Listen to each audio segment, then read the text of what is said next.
I live in a pretty sizable town near a major city. In my town, there's train tracks that are still pretty active to this day that I still wait on my way home. Anyway, there's a part where the highway in my town and the railroad intersect, and near there is an abandoned prison. It's been there before I was ever born, but pretty much out of sight, and not many people knew about it. My friends knew about it, because one of them was active in urban exploration, and has explored abandoned factories and buildings of this sort in the major cities near our town. So, when he heard there was a place we can explore right here in our town, we jumped at the opportunity and decided to go with a team of 3. Me, a childhood friend, and the urban explorer. It was my first time going on something like this, and I was pretty excited. But when I found out how to get there, it was pretty sketchy. See, the railroad that's near that prison is also near a neighborhood that was made with a fairly new development at around 2010. To get to the prison, we had to park in the cul-de-sac of this neighborhood and walk past a ditch into the flat area of undeveloped land. There's a ton of high grass obstructing the dirt road to the prison, but it was evident that there was indeed a path because of multiple no trespassing signs and the like, warning us not to go in. We ignored these signs and walked the path for what seemed like 2 miles. After the path, there was just flat land, and we could see a concrete road extending out to greet us, but still short by a couple of yards. When we got into the main part of the prison, I saw an overgrown greenhouse that was maybe used to store things, some guard towers with barbed wire around them, and smaller houses that I think may have been used as classrooms or infirmaries perhaps. We decided to explore different houses one by one, starting with the classroom. It was gutted of all furniture, but had a blackboard with names written on it. Seeing those names gave me chills that never left me the entire time I was there. But what sealed the deal was the storage room in the back. I never said anything to my friends at the time, but I felt as if something was there looking back, yet I couldn't see it because there was no light, as we left for the prison in the late afternoon. Considering the walk it took to get there, we started exploring near night. It gave me the creeps, and I stayed outside while they decided to explore, but those names on the board wouldn't get out of my head, and it made the feeling more authentically knowing that there were people at one point. If they were alive or dead, God only knows. We ventured further into the prison yard and found that we were surrounded by small brick houses with furniture thrown out front. Going into them, we found much of the same: broken glass, graffiti, drawers full of documents with names and other personal information. The most interesting thing we found were the firecrackers and fast food wrappers. But as interesting as it was equally disturbing because it showed us signs that people had been here recently. All I could hope for is that they had the same intent as us. Now all of this was normal, up to the point that something struck a chord with me. In a small house we explored, there was a broken tile on the floor, and peeking out of it was a document. I picked it up and thought nothing of it at the time, but when I put it back down and walked out the house, the energy of that place felt odd. It's something that happened to me before, and I can't convince you to believe me, but you have to take my word. but sometimes when I interact with items I get weird feelings about them. It happened to me with my family keepsake, and the same thing happened in this instance. The way I can describe it is that it's a feeling of melancholy. Something sad happened here, but also I feel that it is not intending ill will. Whatever it is, it allowed us to keep exploring as long as we intended to keep things as they are, and it actually wants the story to be heard. The prison shouldn't be kept so hidden, as actions are needed to either take or preserve the story of it, or put it to better use. I didn't say anything to my friends, because I wanted to keep the adventure light-hearted, but they obviously knew I was being reserved after that. I was trying to be respectful of the energy there, because I knew the minute someone screwed around that this energy would snap. It was getting pretty late at this point, and all that was left to explore was the prison building itself. The main hall wasn't interesting, pretty much gutted of all furniture and empty rooms. But it did have the original wood intact, which is cool to see. Walking further down, there was a hall with the local government logo from decades ago. But at least, that's what I think, because it looked drastically different from what country it is. The striking part was that I swear that there was a gang graffitied on the wall, from pretty big gangs that are commonplace in the US and parts of South America. I thought it wasn't too strange, but after all, this place was secluded and pretty much anything could go down here. But it also meant that at any point people could show up, and who knows what might happen next. Next to the graffiti was probably the thing that scared me the most, a detailed pentagram. While saying this, I have found pictures of the walls that people had taken recently, but the pentagram wasn't among the graffiti. I wouldn't be surprised if a ritual went down here, but at this point I'm hoping it wasn't a sacrifice or spell or anything. We reached the end of the hall and were stopped by a locked bar door.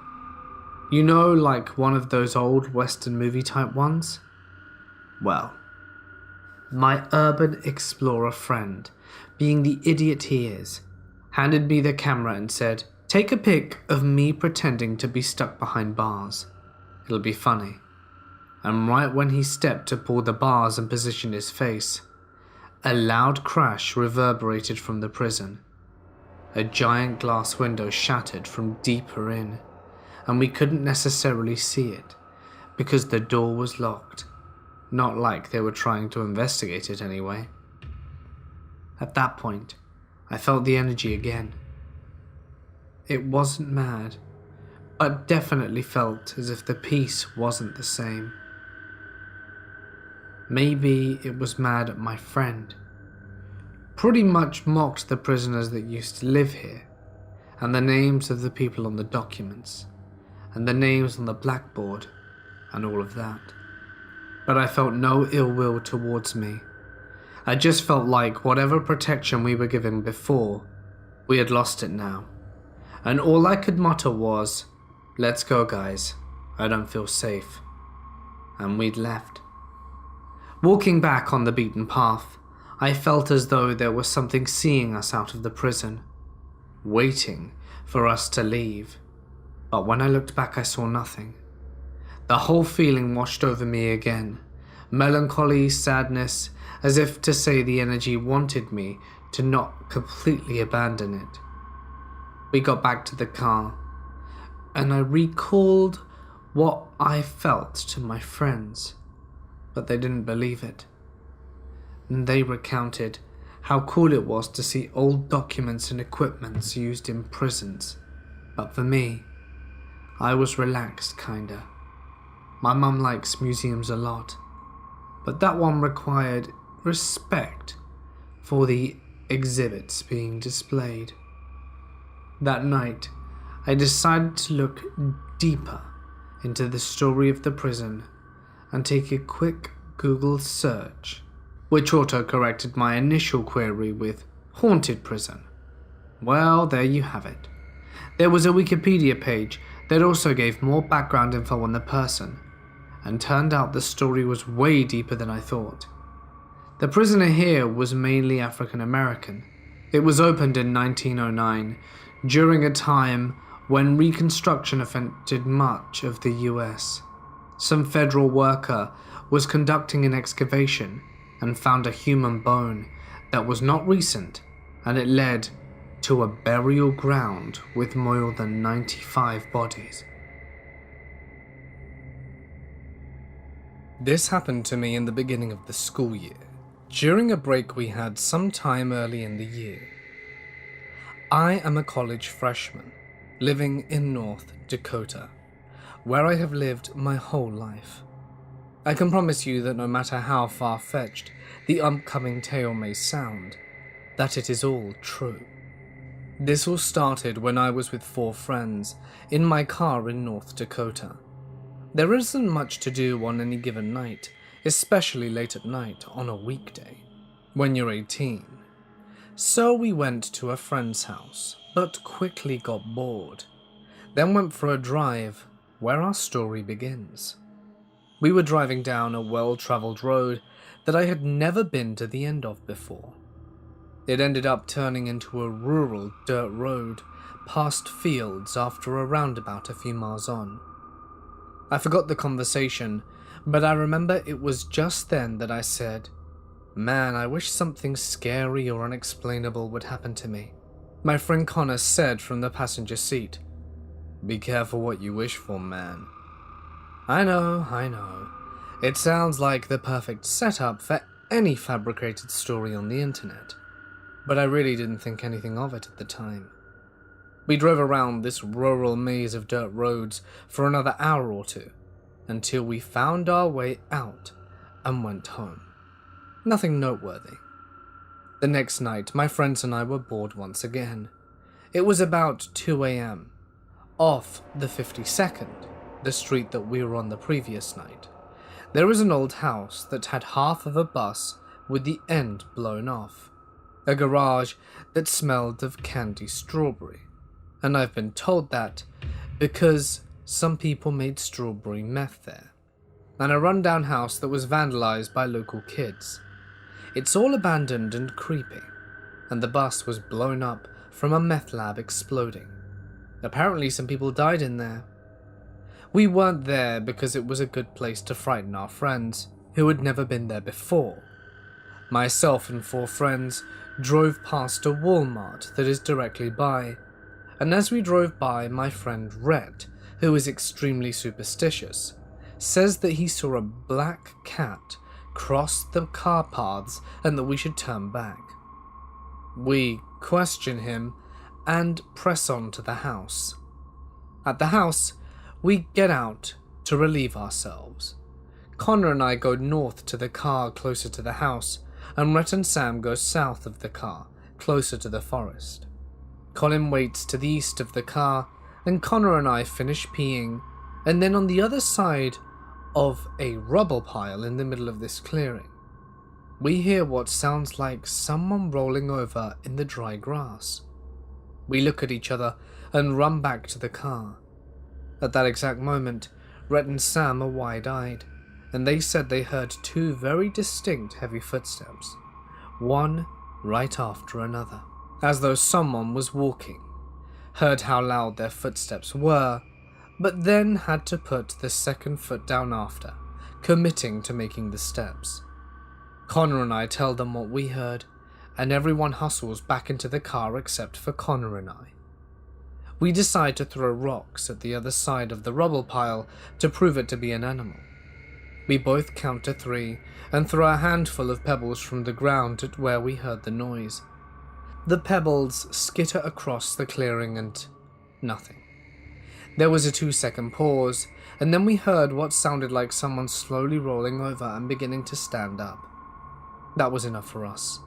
We were out of there. I made a tight circle and exited the parking lot, going 10 miles an hour. I decided that when my lights came over the rubble pile, I would slow down and let them illuminate the area for a few seconds and try to see something over there. What I saw boggles my mind to this day. About 20 feet away, on the other side of the pile of dirt and roofing and tall grass, I saw, between the tall shrub-like grass, what would be best described as a head with an all-white featureless mask on, tentatively raise its head, then peer over the debris, then realize that my lights aren't going to be leaving its area as quickly as it thought, and duck back down quickly. When I say face mask, I don't mean Jason from Friday the 13th. I mean it looked like a human-shaped head, except it was hairless. It was not pale, but white like an egg, and it moved in the same way you would expect a human to, who didn't want to be seen, peering over a dirt pile, then getting caught in headlights. It was eerie, and my friends, of course, weren't looking at it because I decided to slow down and look over literally at the last second, then booking out of there. Anyway, I was shaken. I didn't even know what I'd seen, nor did my friends have any guesses, and I didn't really know if they believed me. We were driving past the Walmart when something was in the road. I got closer in my car, and there was a black cat waiting in the middle of the road, completely still except for its tail, that was casually flicking back and forth. I slowly came to a stop, told everyone what was in the road, and Rhett was freaking out, and I swear the cat and I made eye contact for at least 10 seconds. Then it casually padded away and disappeared into a cornfield in the direction of the house. We reversed back to the Walmart parking lot so that we could stay out of its path. Then we went to get gas and snacks at the nearby gas station. We went back to that place, taking the non-cat road, and brought bigger stones to throw. Nothing at all happened, so we went about our night and then went home with a crappy tale to tell. That was the end of the first night. What happened the second night started off at about the same time as the first. It was with my friends Sean, Jared, Christian, and Colin. We took my car driving around after a party at 2 a.m. I told them about how the previous night scared me, but I still wasn't truly scared yet. It's amazing how much we can put up with and not connect together when it's happening to us. I mentioned that a friend showed me an abandoned church about 45 minutes away one time. None of us were going to bed anytime soon, so we decided to go for it. After driving for a little less than an hour, we passed the restaurant off Highway 10 that it's near, and we start doing the winding dirt road that leads to the church.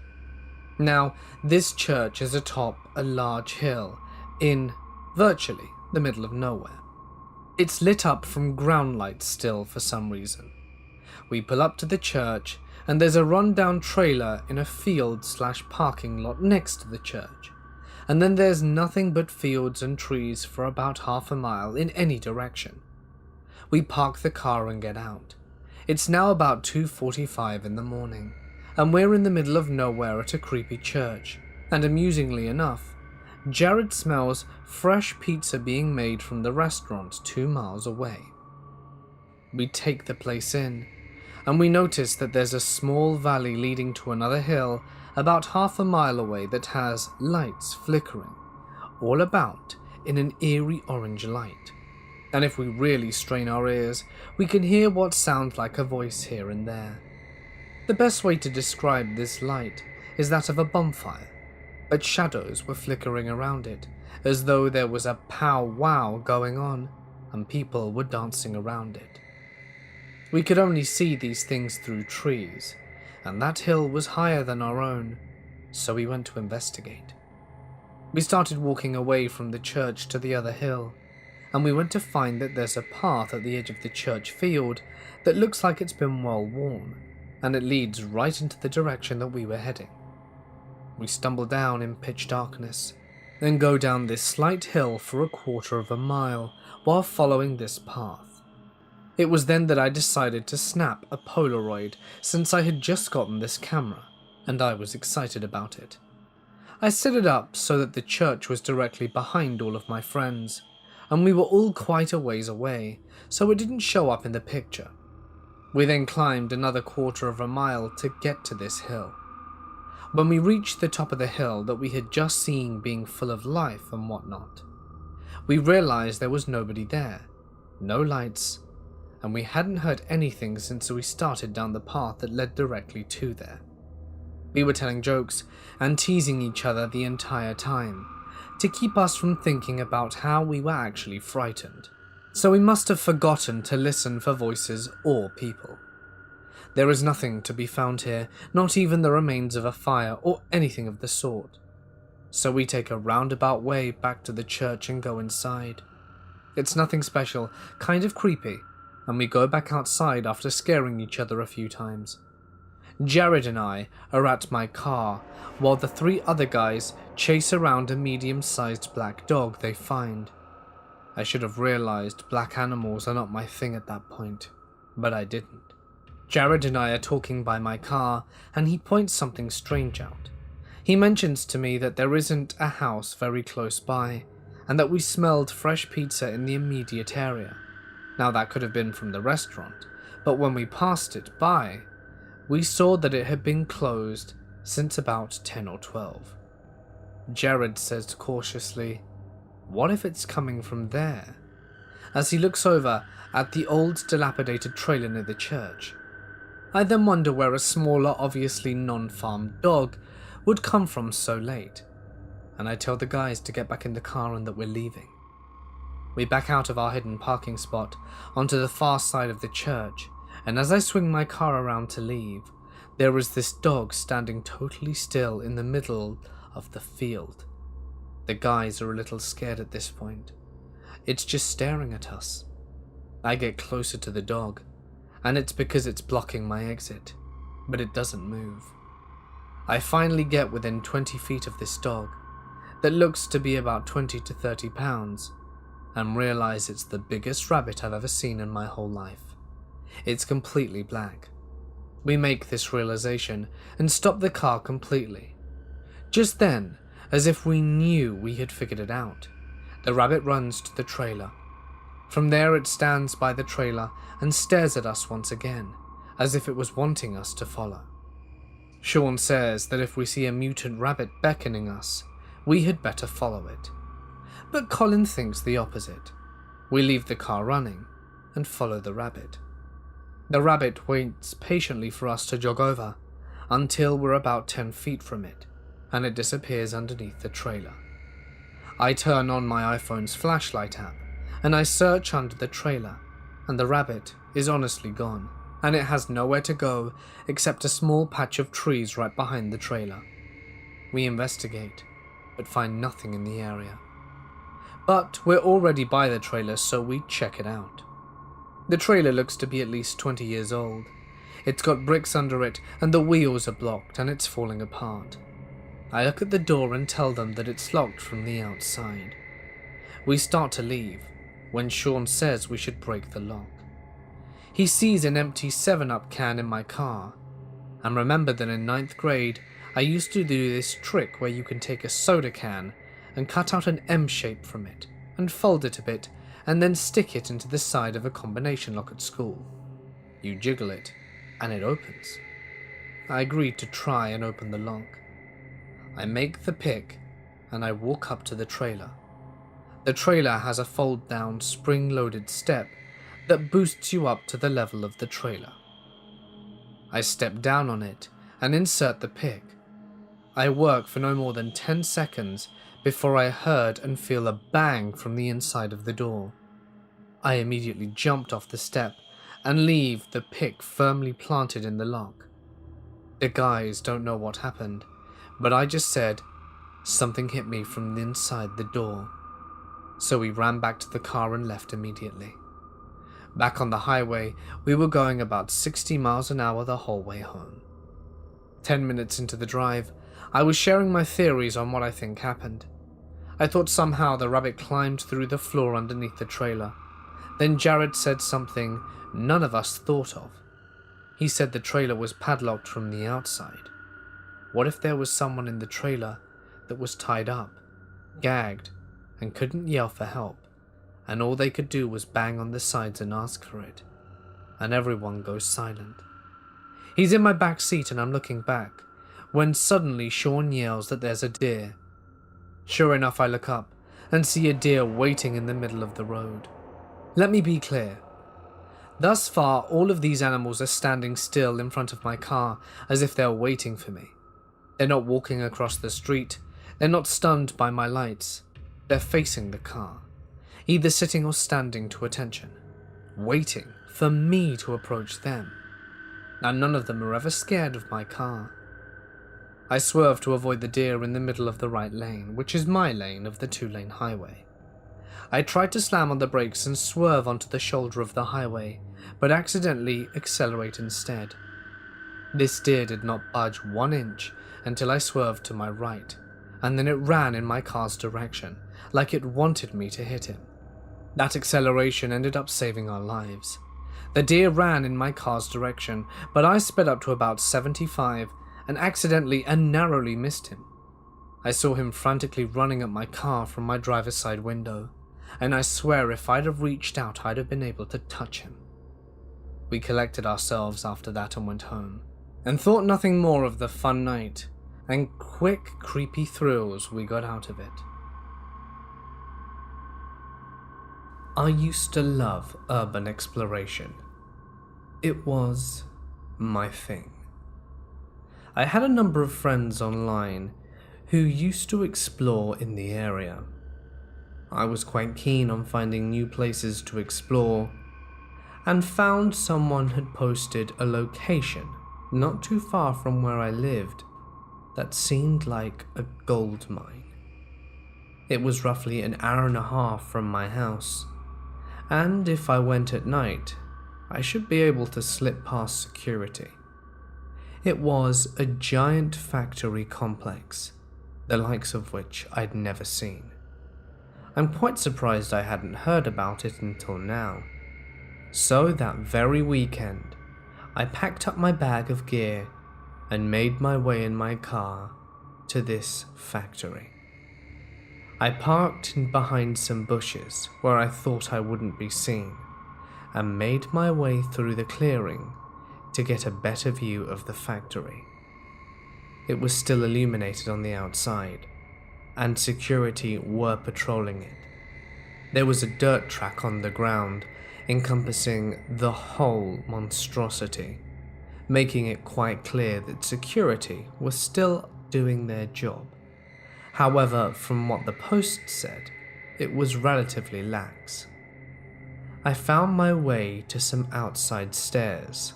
Why they never sealed them off, I will never know, and made my way up to the roof, which was apparently the best way to find entry. I made my way to the top, and took in the incredible scene. Now, one thing you need to know about me is that I love photography. I started taking picture after picture of the surrounding area, just for my own private collection, and began making my way downstairs with my flashlight. It really was an interesting place. Super dark, super creepy, and perfect for photography. I had to be careful though. The floors in some parts had completely caved in, and in other areas, people had put down boards in order to make it across certain parts of the factory. It was beautiful. There were bats swooshing above my head as I made my way through, and the droppings and carcasses that you'd expect to find were all there amongst the rubble and the trash.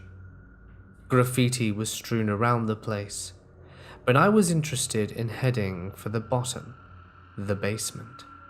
That's where I knew I could capture some truly excellent pictures, and I wanted to see what this place was all about, so where better to head than there? I had just taken some pictures of some bats, which truthfully didn't come out all that well, as I was walking, staring at my phone, I didn't notice that there was a hole. It was shocking to say the least, as 1 minute I'm walking and the next I'm plunging down into the dark.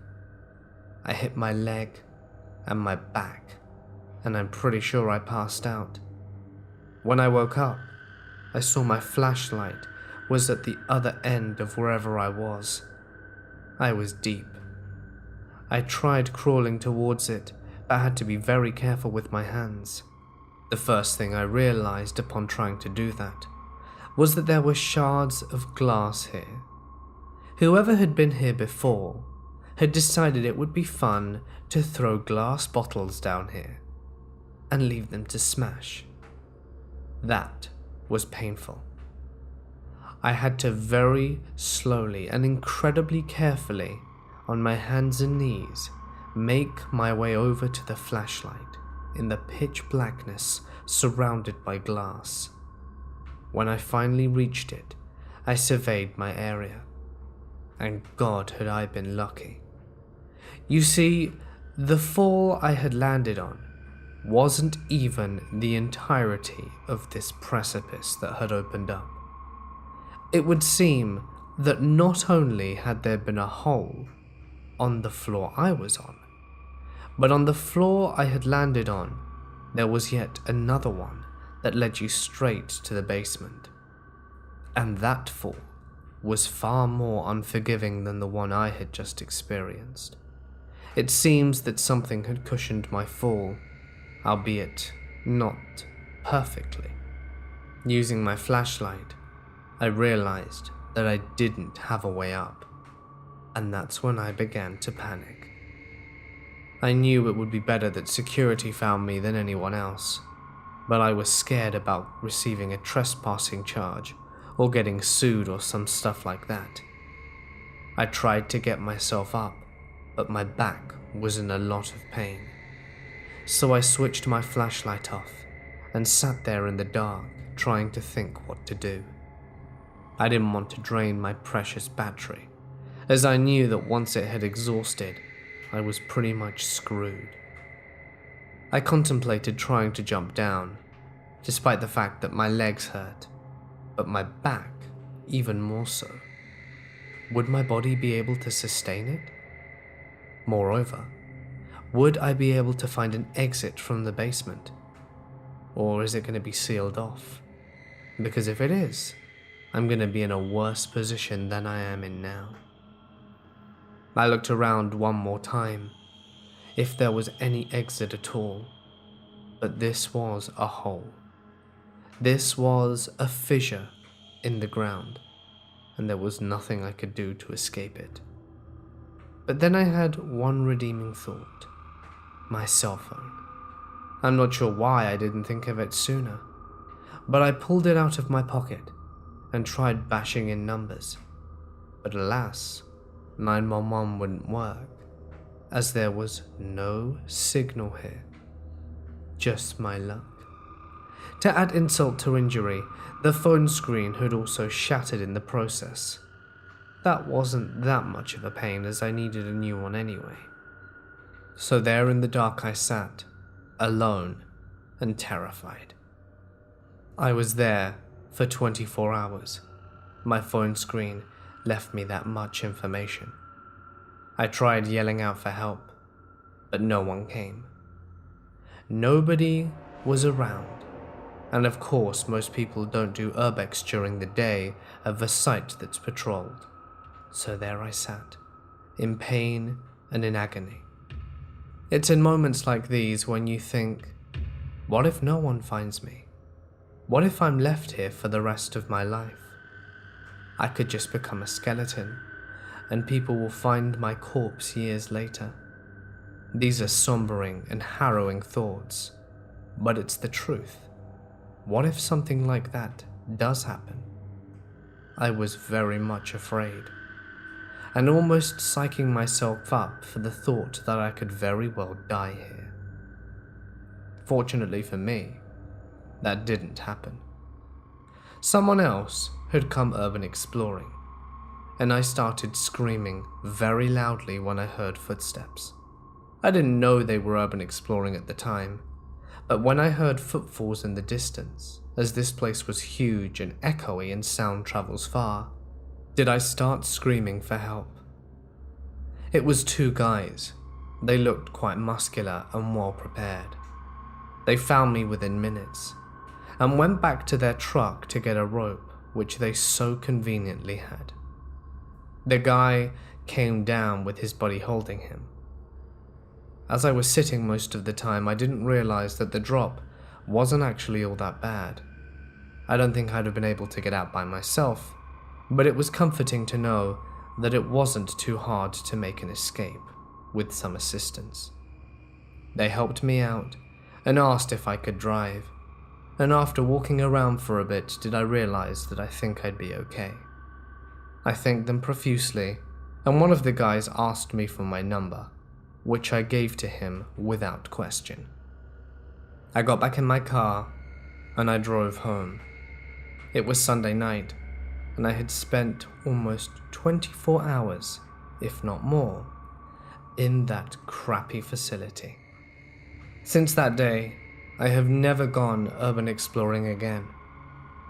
Those fleeting moments in my life where I was sure I was going to die are the reason I stay away, and try and encourage other people to be more careful when doing it. Be wary, and if you're going to go, take equipment, take safety precautions, and take friends. You never know how dangerous it is, especially when not paying attention to your surroundings. I am a young girl. In my late teens, I grew up in a pretty small city, which gets even smaller when the Queen's students leave for the summer. Ontario is the home to Queen's University, which means that I'm not typically alone at night when I go out on my late-night endeavors. However, once those students are gone for the summer, I tend to find myself in riskier situations, with rougher-looking people. It's almost as if, when the students leave, the crazies come back. I am a huge advocate of exploration, and I explore every single chance I get. This hobby of mine has gotten me into trouble more than a few times, and I'm quite lucky to still remain unscathed by any insane person to this day. There are quite a few abandoned buildings in my city, which nearly anyone who is interested in horror and adventure would love to find their way inside of. I have an eye for detail, and I am only around 5'1" and 116 pounds, so that makes me the perfect candidate to escape into the small crevices and holes of abandoned buildings. Not too long ago, I had found a building I was scoping out for a while. I found my way in with little effort, and understood the dangers of going alone. I'm a risk taker, but I'm not stupid. Of course I had someone with me. Now let's just say I wasn't expecting this person to be as flaky and easily frightened as they were, so most of the rooms I entered on my own, equipped with a flashlight and bag in case I found anything super interesting. I explored the dark corners of this building. I didn't expect it to be so huge. I found a journal with writing in it that looked to be in a foreign language, and even with my knowledge of different languages, I couldn't decipher what this person was going on about.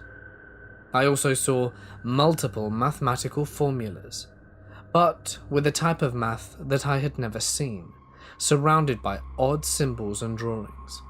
There were also a ton of zodiac signs, and talking of the planets and their rotations, which was enough to put me off in itself due to the fact that my own zodiac sign was heavily underlined and rewritten multiple times. Of course, I didn't piece anything together here, because it's extremely unlikely anyone would be in the building with me, but I started to feel even more on edge as the night crawled on. I made it a promise to myself to check every room, because I didn't crawl into a dark hole for nothing. My friend had opted in staying near the entrance, and I obliged simply because arguing would lead to noise, and noise led to alerting others of my presence. I continued looking amongst this dark and eerie building, which contained this thick air that I almost felt I have to sift through, as if it were a thick visible fog. I had already seen a bed, clothing, books, stickers, anything you can think of. But abandoned buildings commonly house these items, as I'm not unfamiliar with squatters staying in places like this for a few days before moving on. However, in all my years of exploration, I never encountered someone who stayed in a building or approached me in a building that I entered. I started to get deeper into the building. I went down the stairs and walked down a dark, wet hallway. I felt like I had been in there for hours, and there couldn't be anything else I hadn't explored already. As I got further away from not only my friends, but the exit as well, my basic sense started to heighten. I think it may have been due to the fact that I started to smell a putrid odor near me, one that I hadn't noticed upon initially entering. I was stuck in a hallway with little places to go, so I entered another room, hoping to escape the smell. However, the smell started to turn into footsteps, and I realized the room I was now standing in was barricaded in some way, with mattresses against the walls piled on top of one another, needles around my feet, and children's toys scattered carelessly. No red flags go off in my head when I'm in an abandoned building, until I stumble upon children's toys and clothing.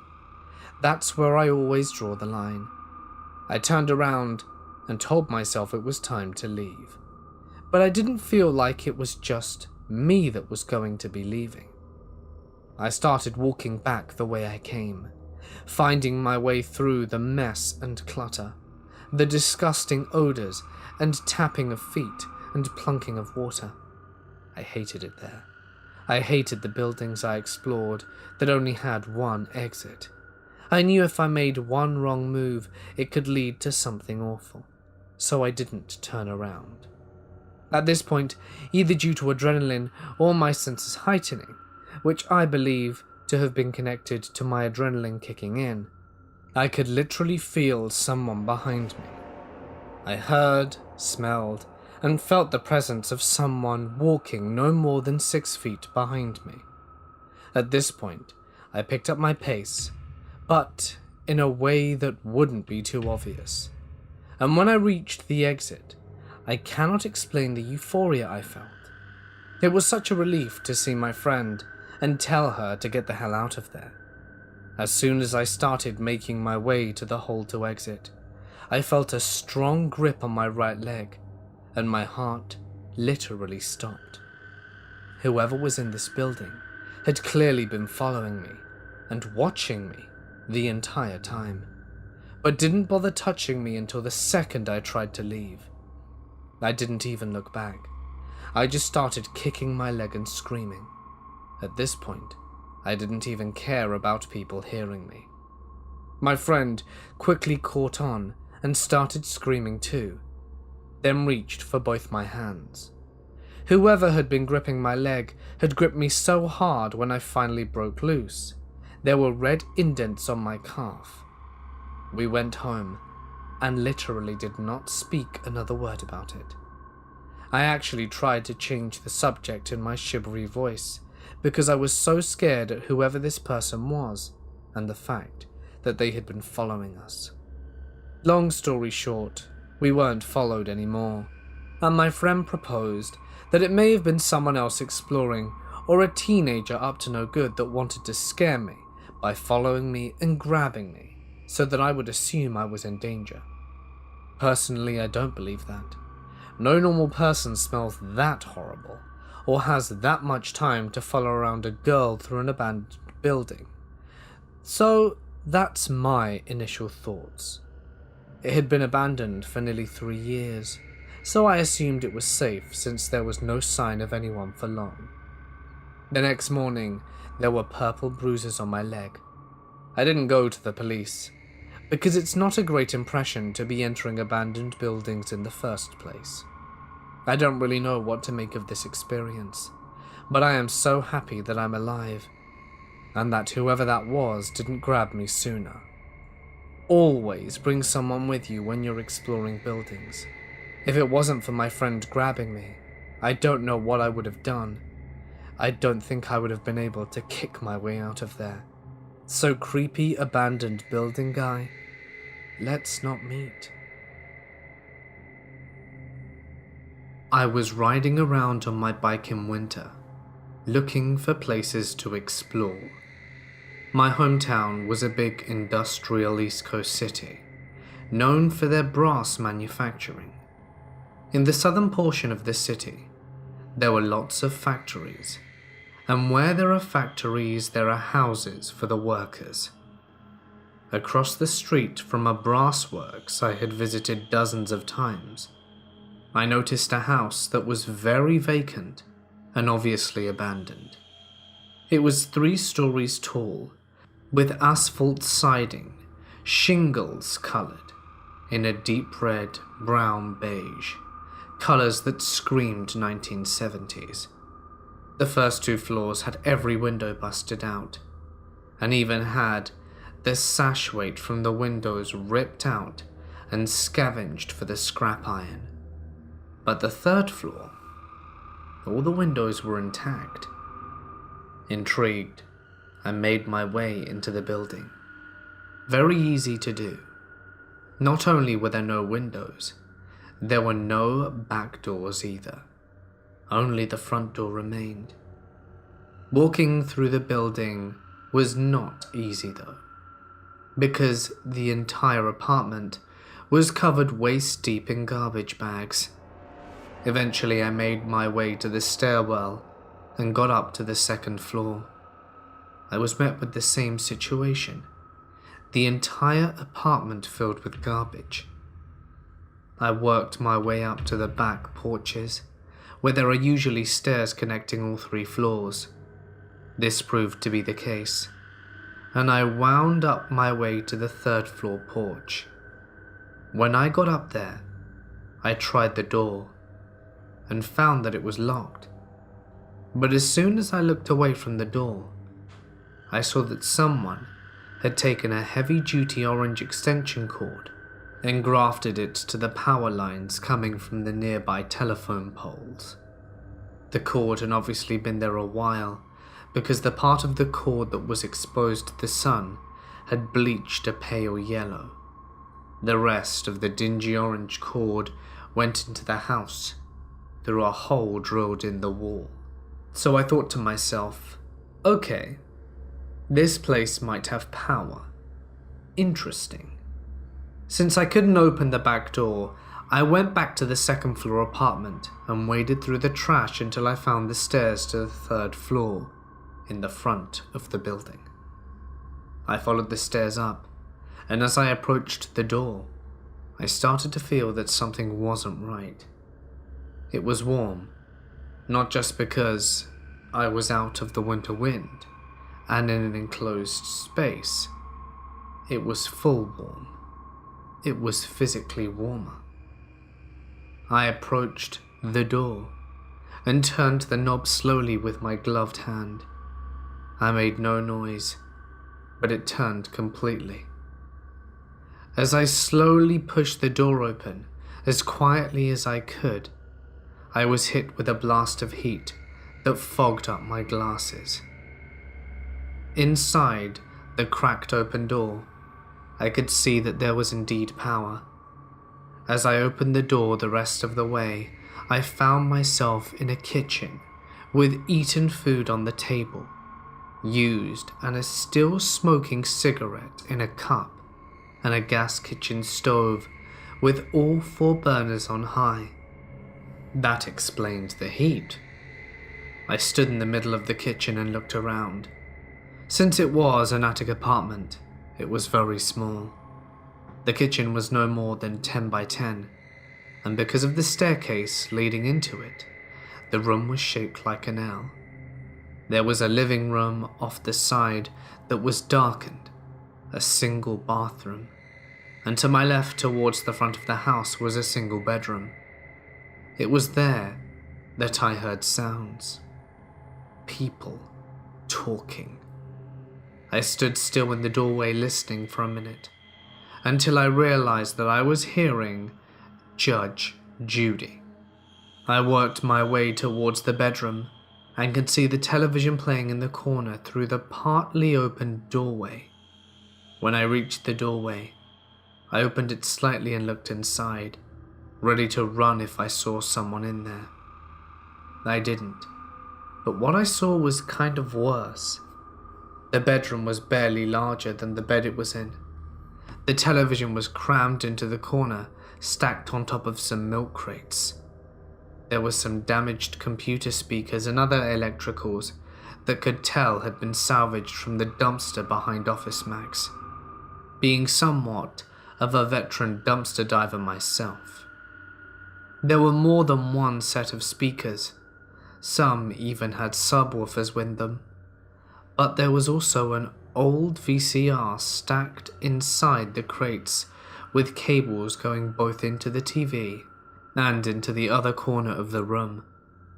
I followed the cables and found more crates filled with camera batteries and chargers, and an old TEAC CD/DVD duplicator.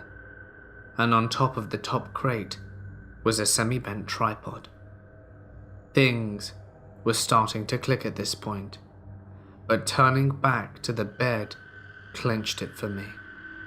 The bed had no blankets, only a single pillow and a bedsheet on a mattress, a sheet that had red splotches towards the center of it.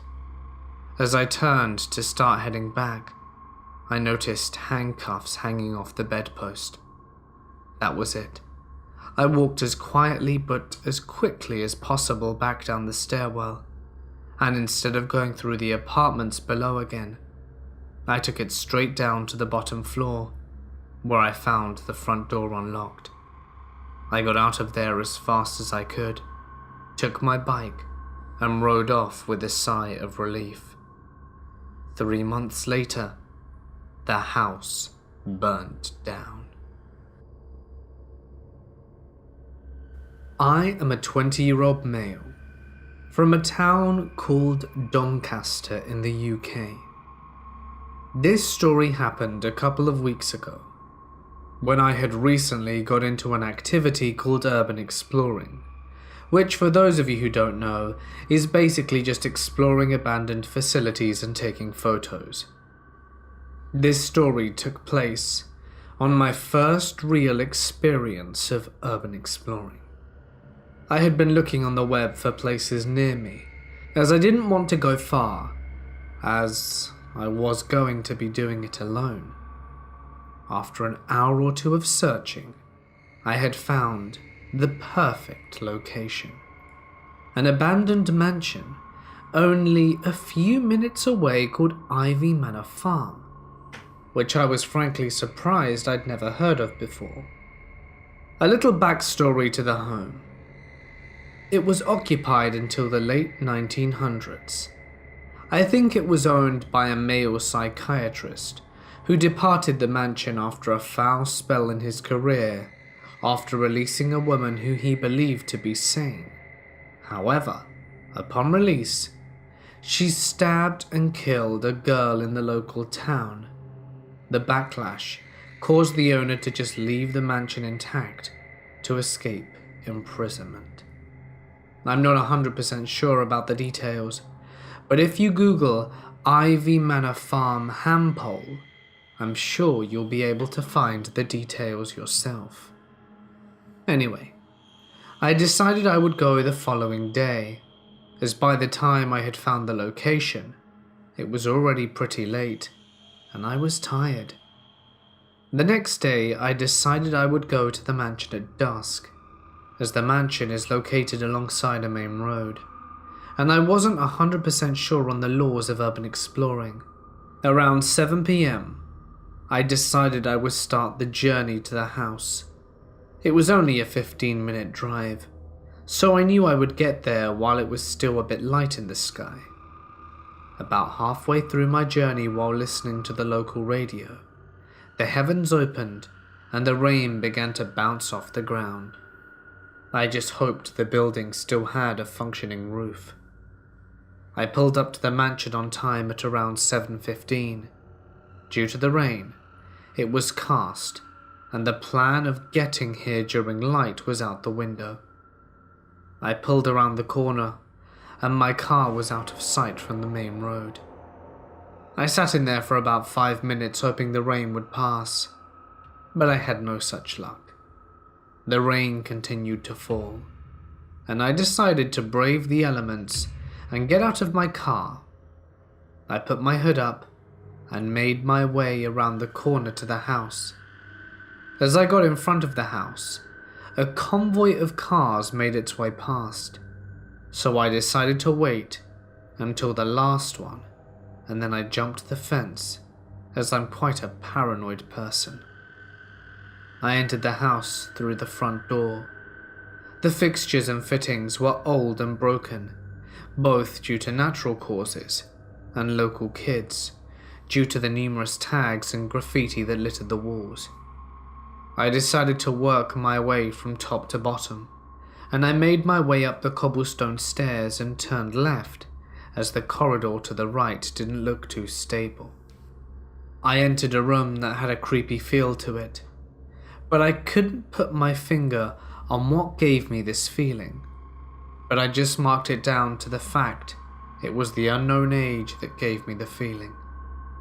The one weird thing I found about the roof is that it looked perfectly plastered and untouched, to say how long it had been derelict. I didn't want to go too far into the room, as I wasn't sure if the floors were stable, so slightly disappointed to the lack of interesting fixtures, I made my way downstairs to the rest of the house.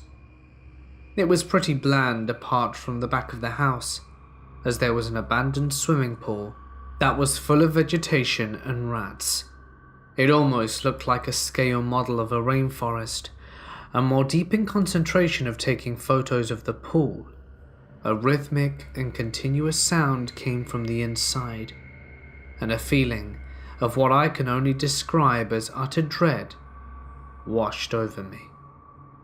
The primal instinct of fight or flight came over me, and me, being a 6'2" stocky male, I chose to get the hell out of there, despite me not being able to find the car which I had seen on the internet.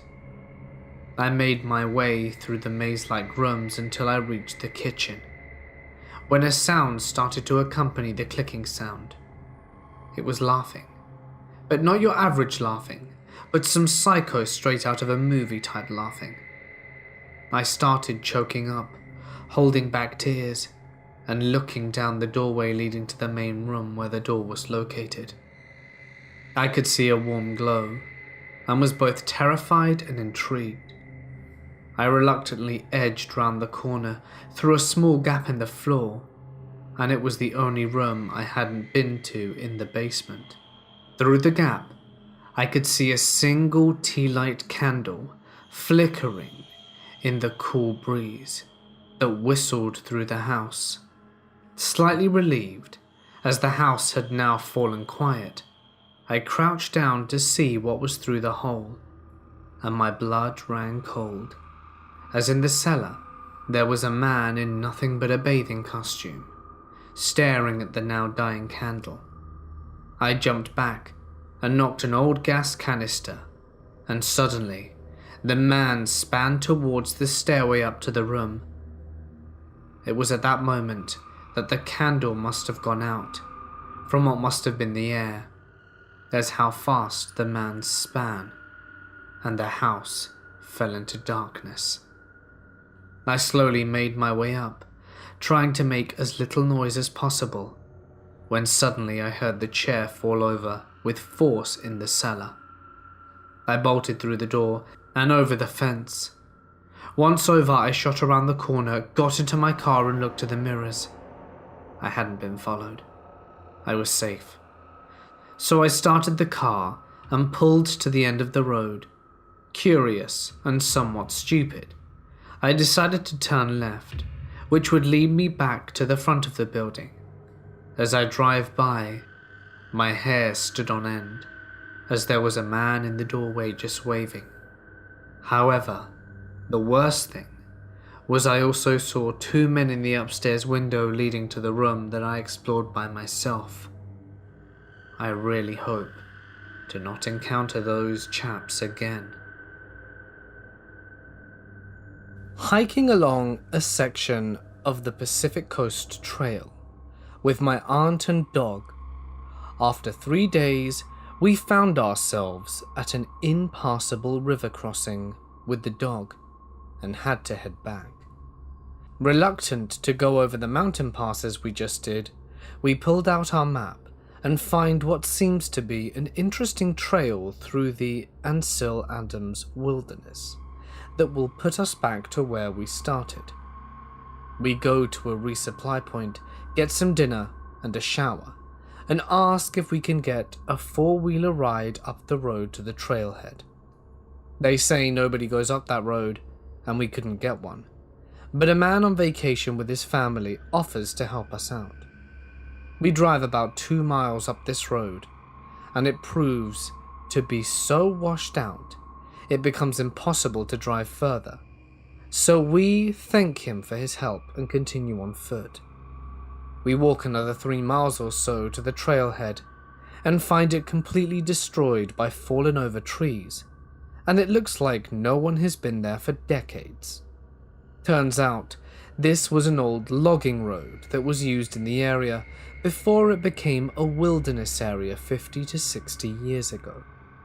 So we start hiking down the trail another 4 miles until we camp for the night.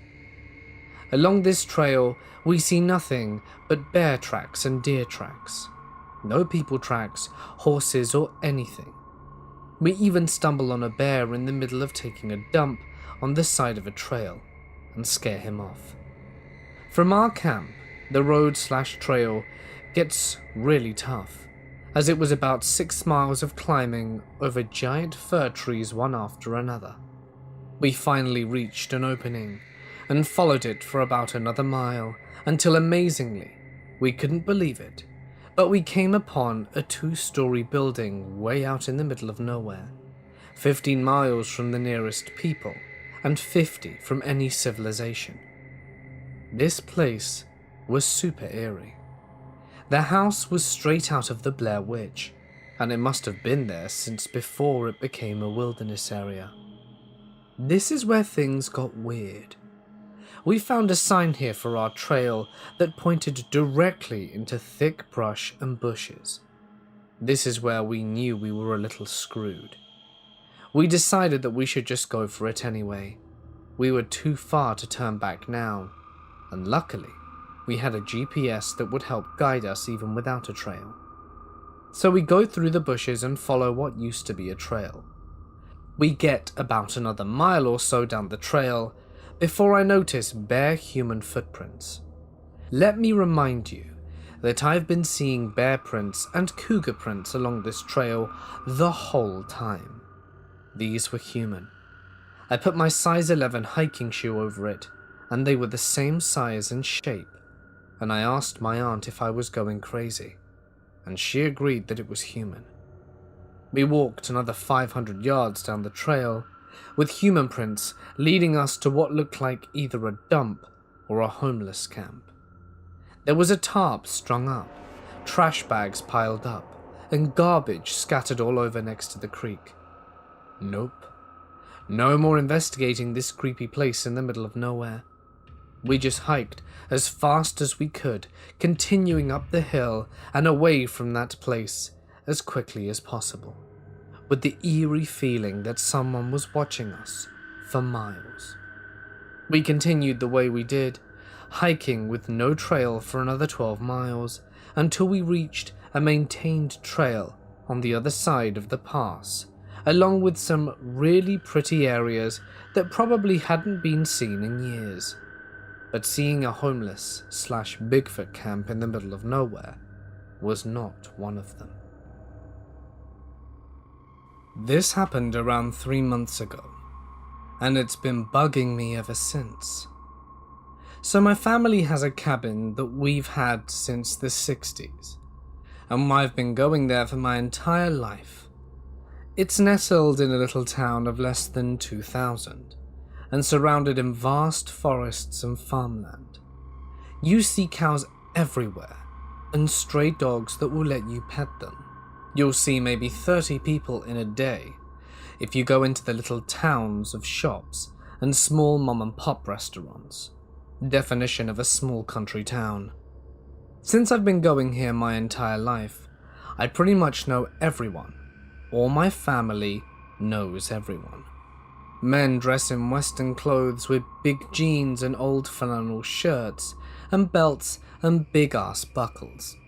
Women dress in jeans and tank tops with a country factory logo on them. They're all nice enough but keep to themselves. So I'm driving up there one night to meet my parents, since they had gone down the night previously to open the cabin for spring. My boyfriend had also flown in, so he could meet my family who lived up there. I had been driving until it got dark, about a 2-hour 10-minute drive from my house, and he had taken over driving at around 10 p.m. There's also a little national park close by, about 15 miles of land in total, and since I had fallen asleep and couldn't give directions, he decided to log the address into my GPS. I took him through the back way, through the park that I never drive through, so that when he woke me up to ask where to turn next, since the GPS said he could go either way, it took me a minute to figure out where the hell we were. There were no lights anywhere, and we were the only car for those 15 miles. Long forests with tall, giant trees on either sides of the road, with a lonely deer or two in the woods to keep us company. I mentioned switching drivers because I remember that road would lead directly to the intersection that would go through a small community up to the mountain my cabin was on, but it was prime territory for that scam where they leave a toy baby on the side of the road, and then when you go out to investigate, something bad will happen to you. It was dark enough, and the forest was thick enough, that we joked that some cult members would be hiding out there. Hell, maybe they were. Needless to say, we knew that stopping wouldn't be a good idea. We eventually passed through a small clearing/intersection, not the one we wanted, with a dinky concrete building on the side of the road with one light on, and a car pulled into the slanted gravel ground.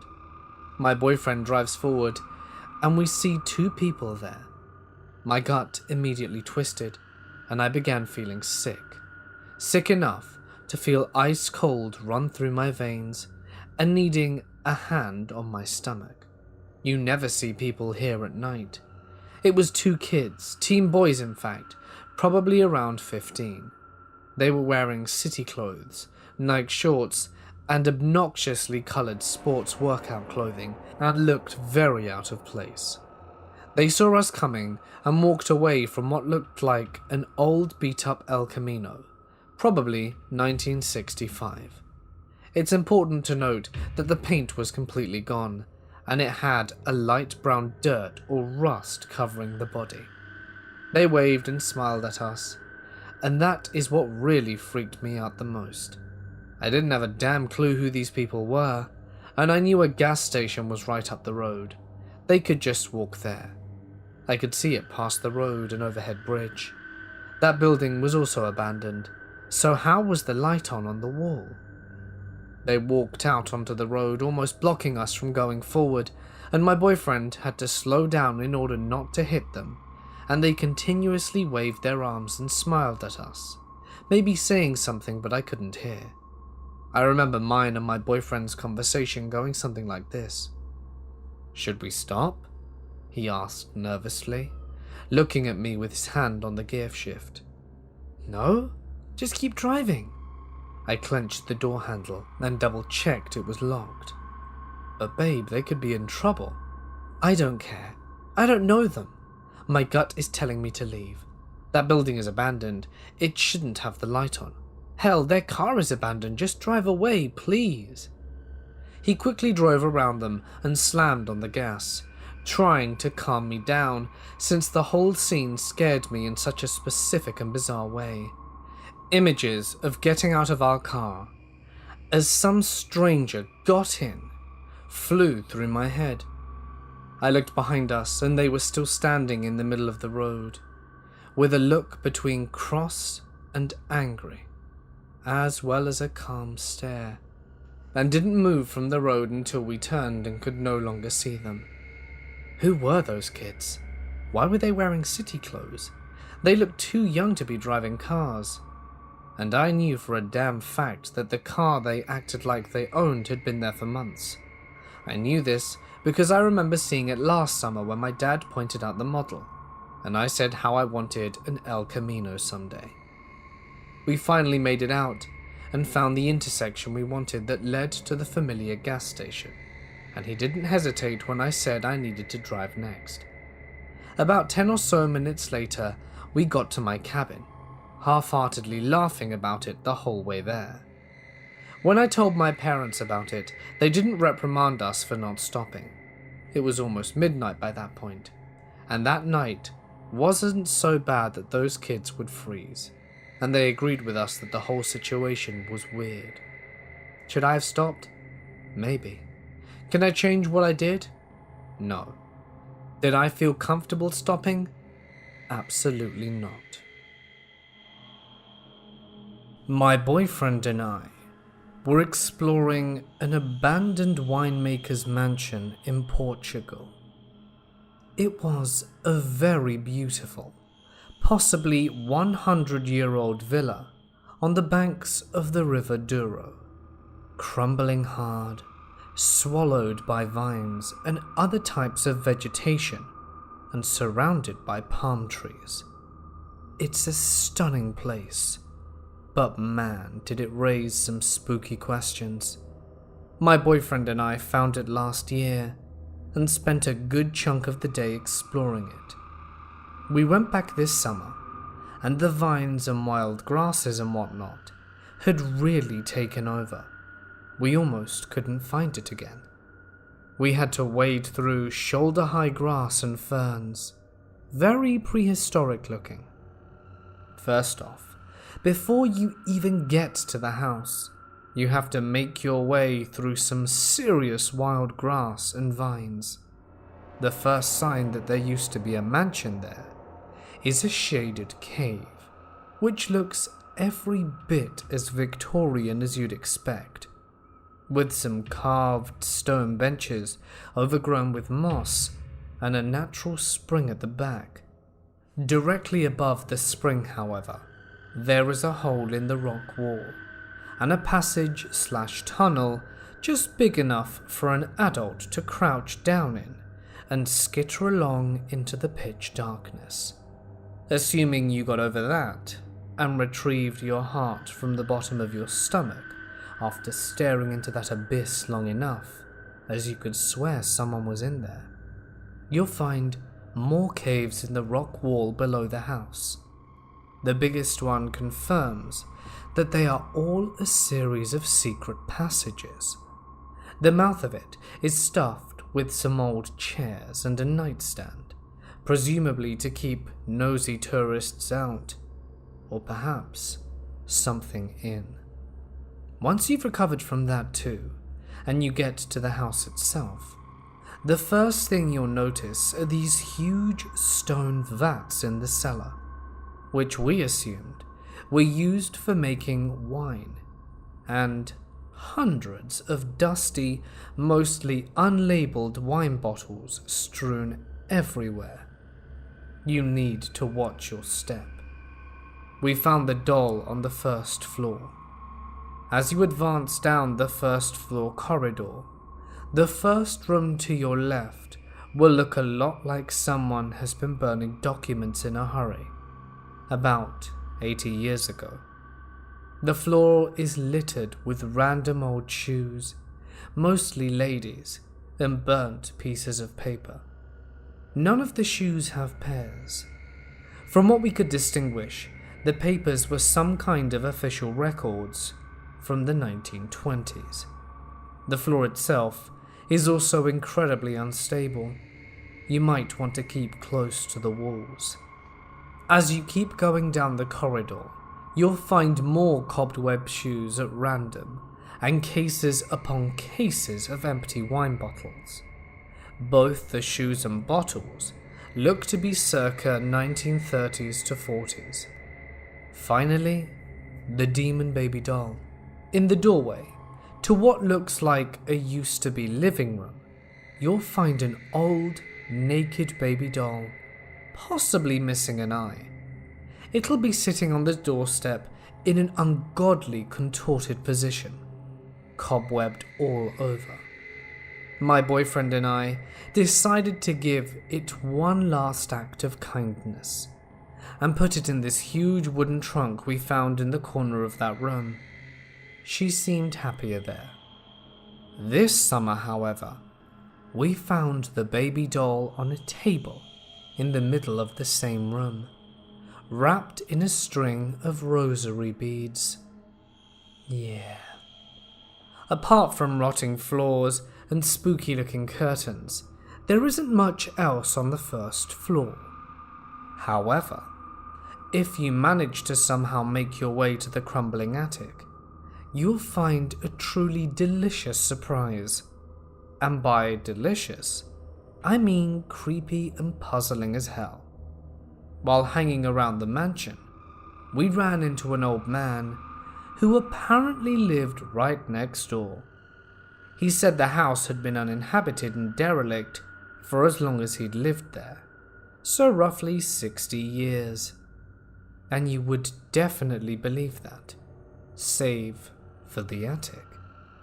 Even though the rest of the house looked like it had been hastily evacuated sometime in the first half of the 20th century, the attic had been inhabited as recently as the 90s to early 2000s. We found a child's room with modern-looking furniture, painted red and green, and school manuals from the time period, as well as collectible stickers, the likes that you would get in chewing gum in the 90s, some coloured photographs, and in the middle of the attic, a room with the floor caved in, under a huge pile of rotting leather and fabric and God knows what. The attic, to me at least, raised the most questions. Did a family move in? If so, how did the neighbour not see them? Why would they only occupy the attic? What about the rest of the house? We had to get out of there ASAP, however, as the whole structure was really unstable, and we could have dropped through the floors at any time. We're both quite light, but we still would have to have walked close to the walls and only rest our entire weight on support beams and doorways. I am a 24-year-old male who was born and raised in northern New England. I grew up hearing all the scary stories and urban legends that haunted my dreams. But there was one local legend that everyone in my high school knew about: Monkey Town.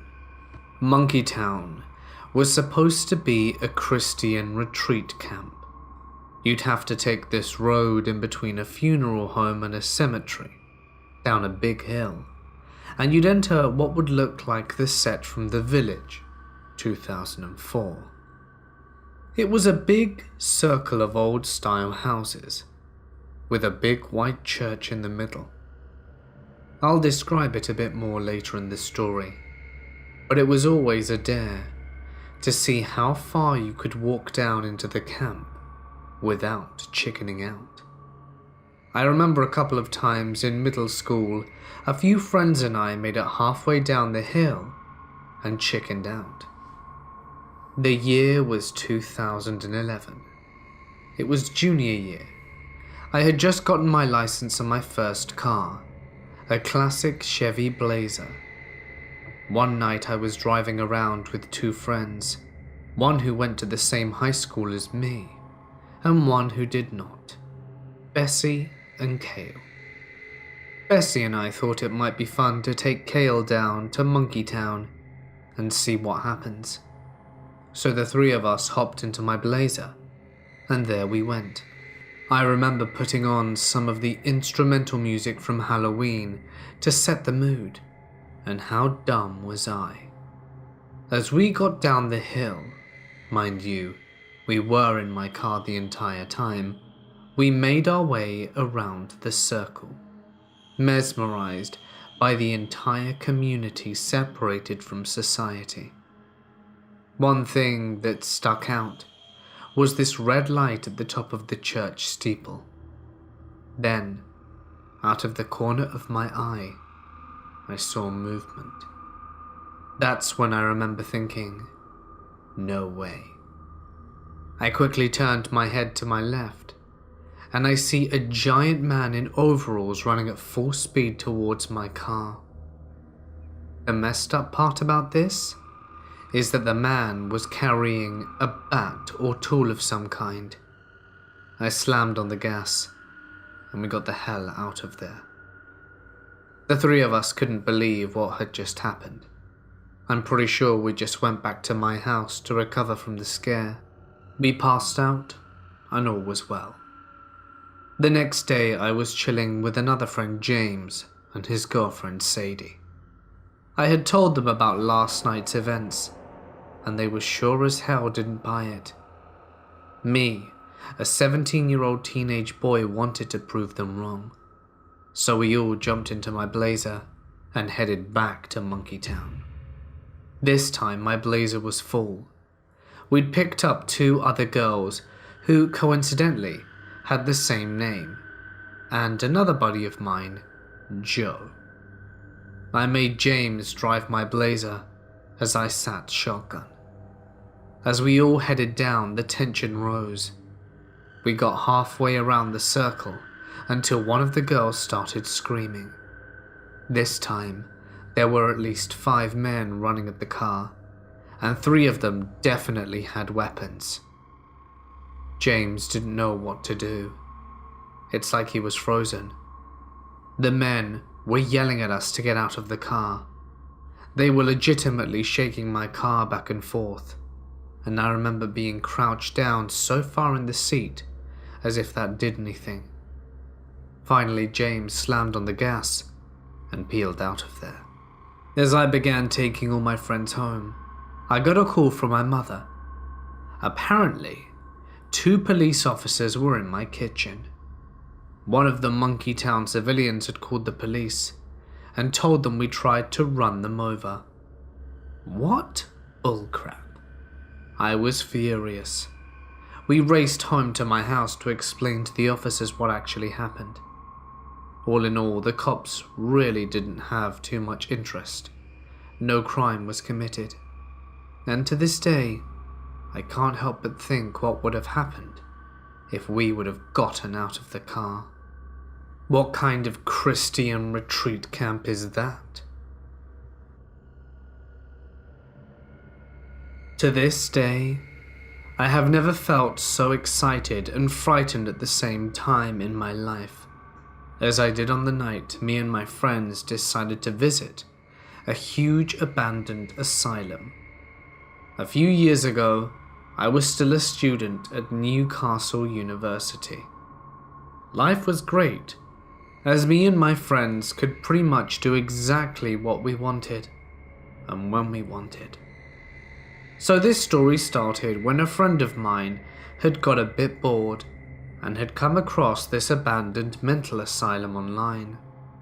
Situated in Morpeth, St. George's Asylum was a classic Victorian-looking asylum with huge, extensive mazes of corridors and creepy rooms.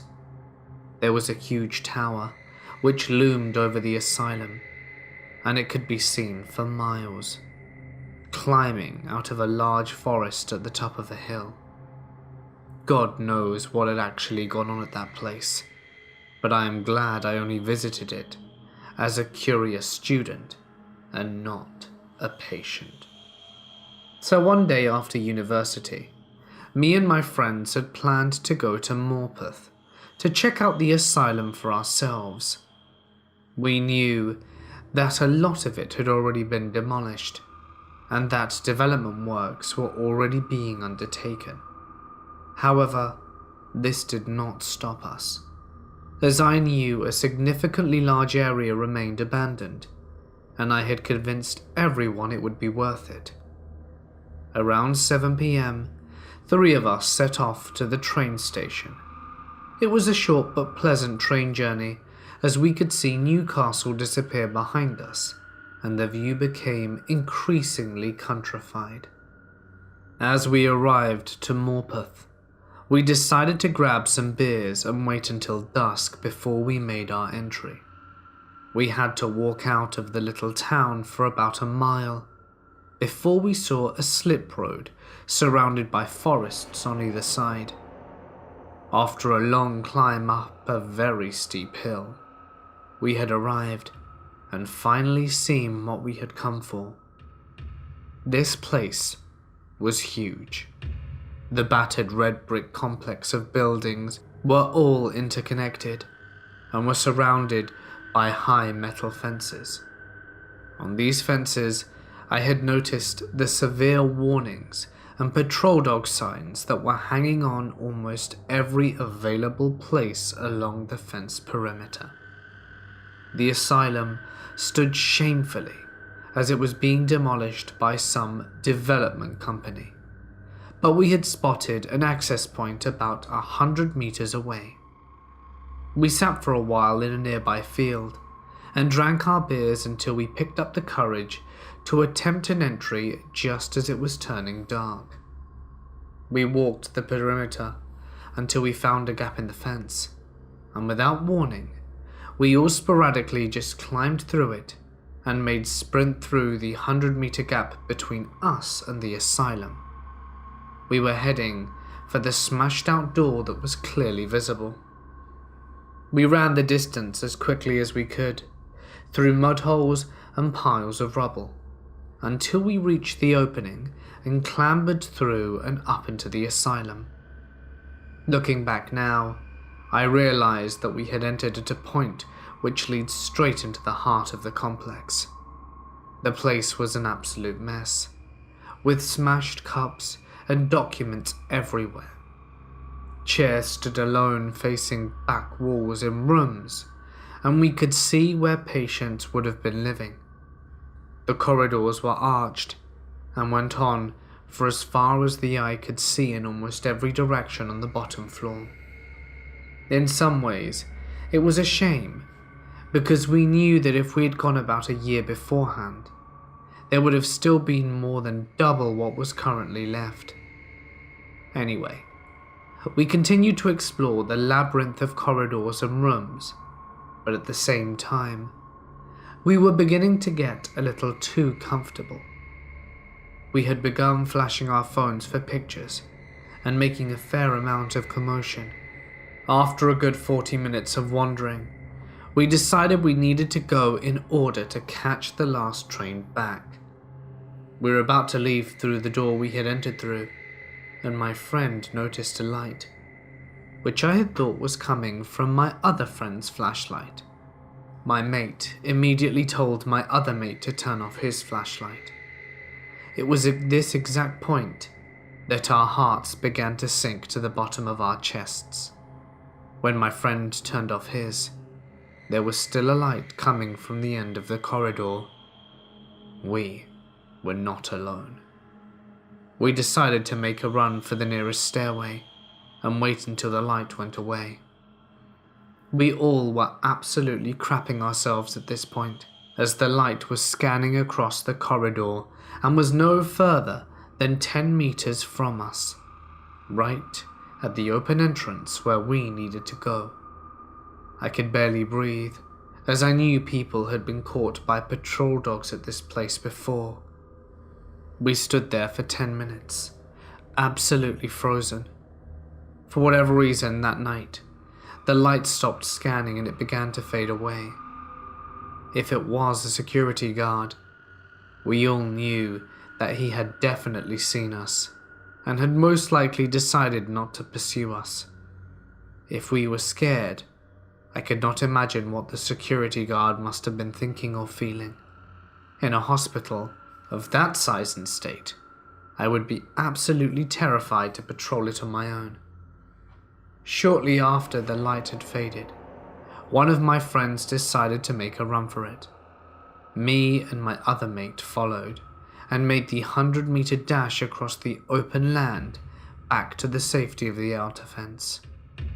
We could not see the flashlight anywhere, but I'm almost certain it was a security guard who could have had a massive patrol dog by his side.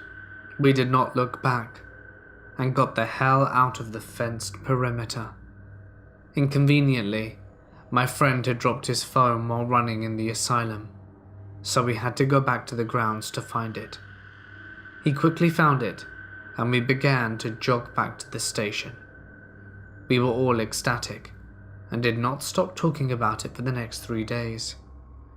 It was by far the most excited and lucky I had ever felt in my entire time at university. Who knows what would have happened had we been caught. About a year ago, some friends and I set out to explore Edgewater Hospital in Chicago. Hillary Clinton was born there, as well as some other people of note, so we decided to go check it out.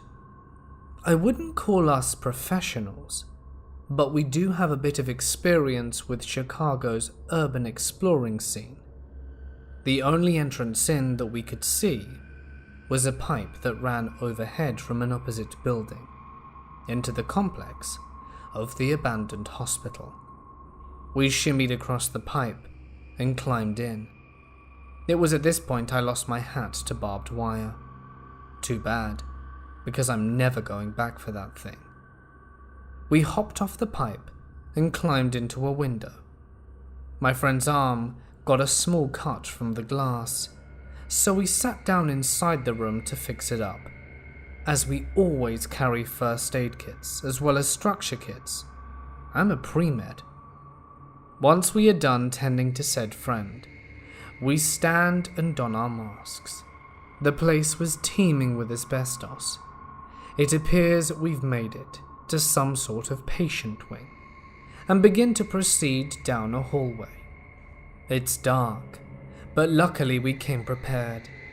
We bring flashlights and headlamps out of our bag, and we continue down the hall. The ceilings are hanging low in some areas, and the floor whines as you walk across it. The place is not as stable as I'd like it to be.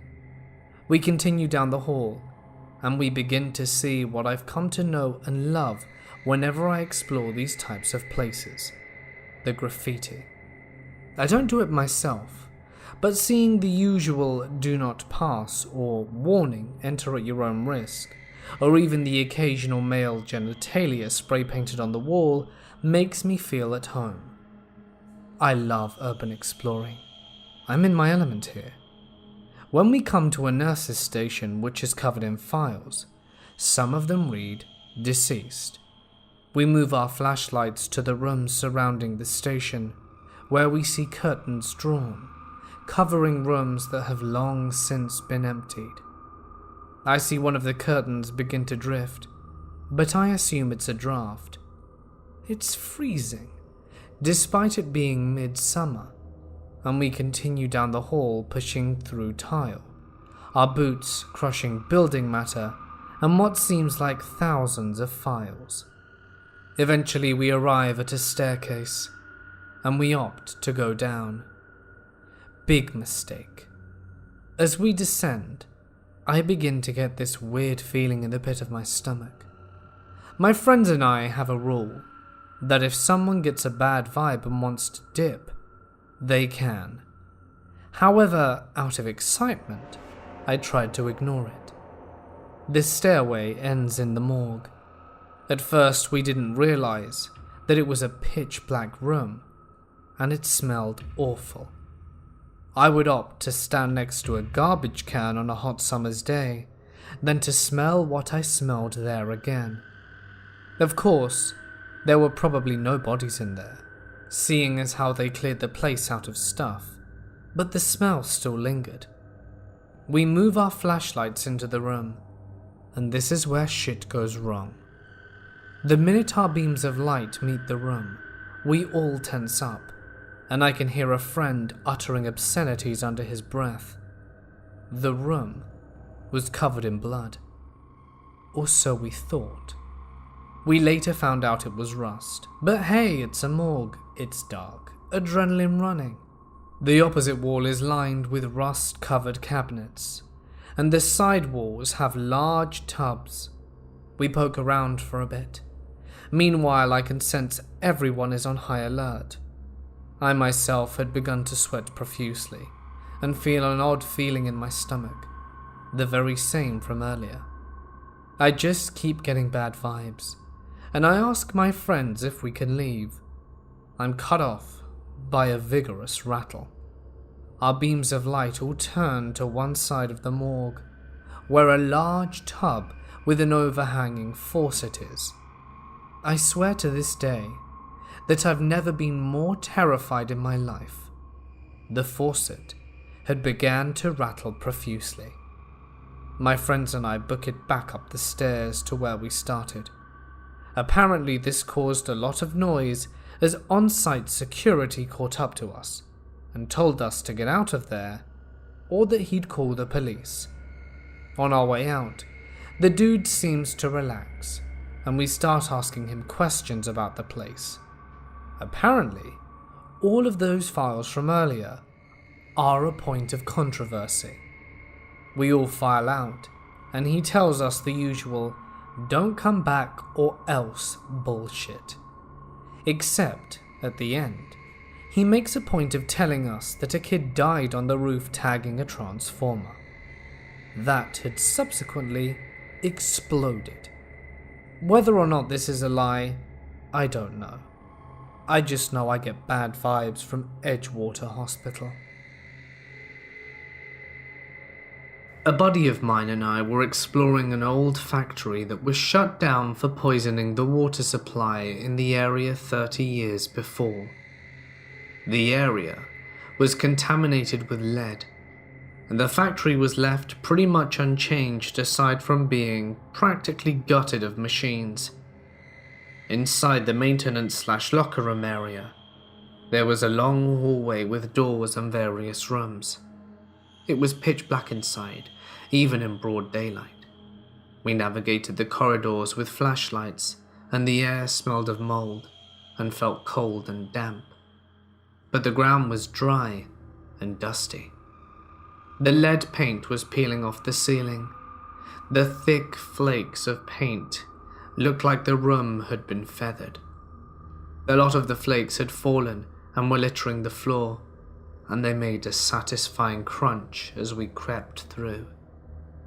Inside one of the rooms, there was a sliver of light bleeding out of an old double door and spilling into the hallway. Naturally, this caught our attention as we eased inside. The light turned out to be sunlight as these doors led outside. The room was their laundry room. I assume it was for uniforms. There was a huge dryer still in there that we ventured one of us could fit in. I volunteered and climbed in. To my surprise, it still spun freely as the bearings had remained in good health throughout the years. I braced myself and told my buddy to try and spin it. I wagered I could survive a few revolutions unscathed.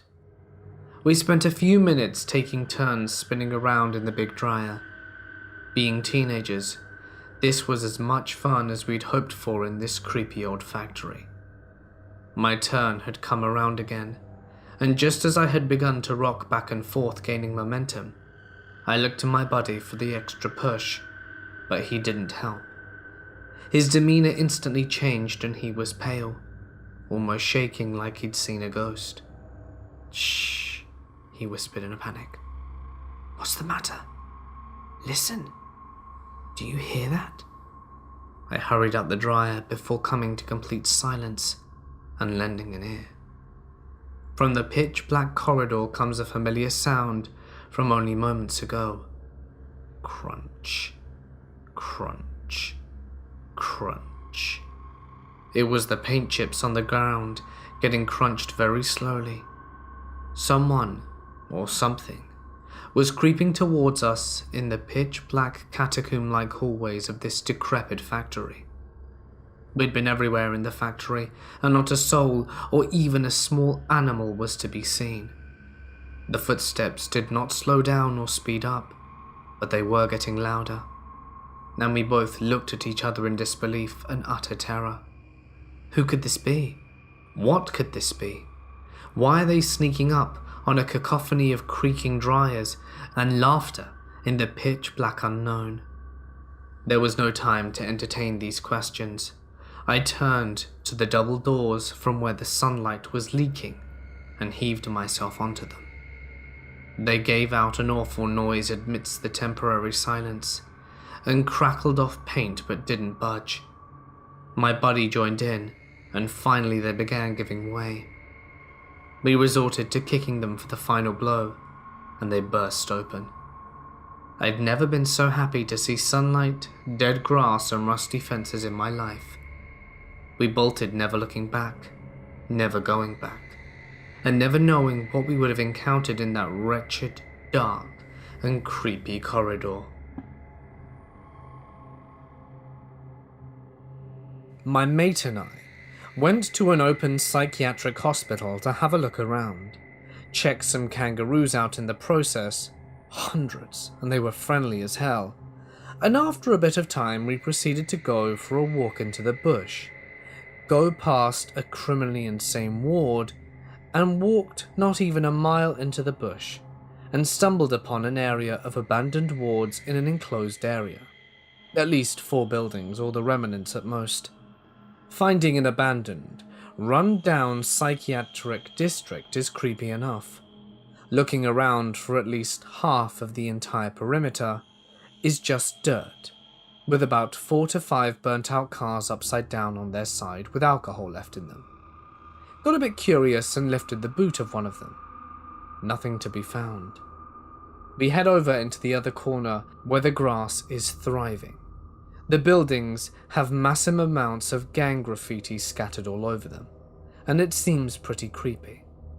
We head over to one of the corners, and there's a mold-infested pool with repeated gang tags sprayed on the inside. Moldy green water too. We look over to the right, to the tiniest bit, and see that there's a dead dog afloat. We looked in shock for about 10 seconds.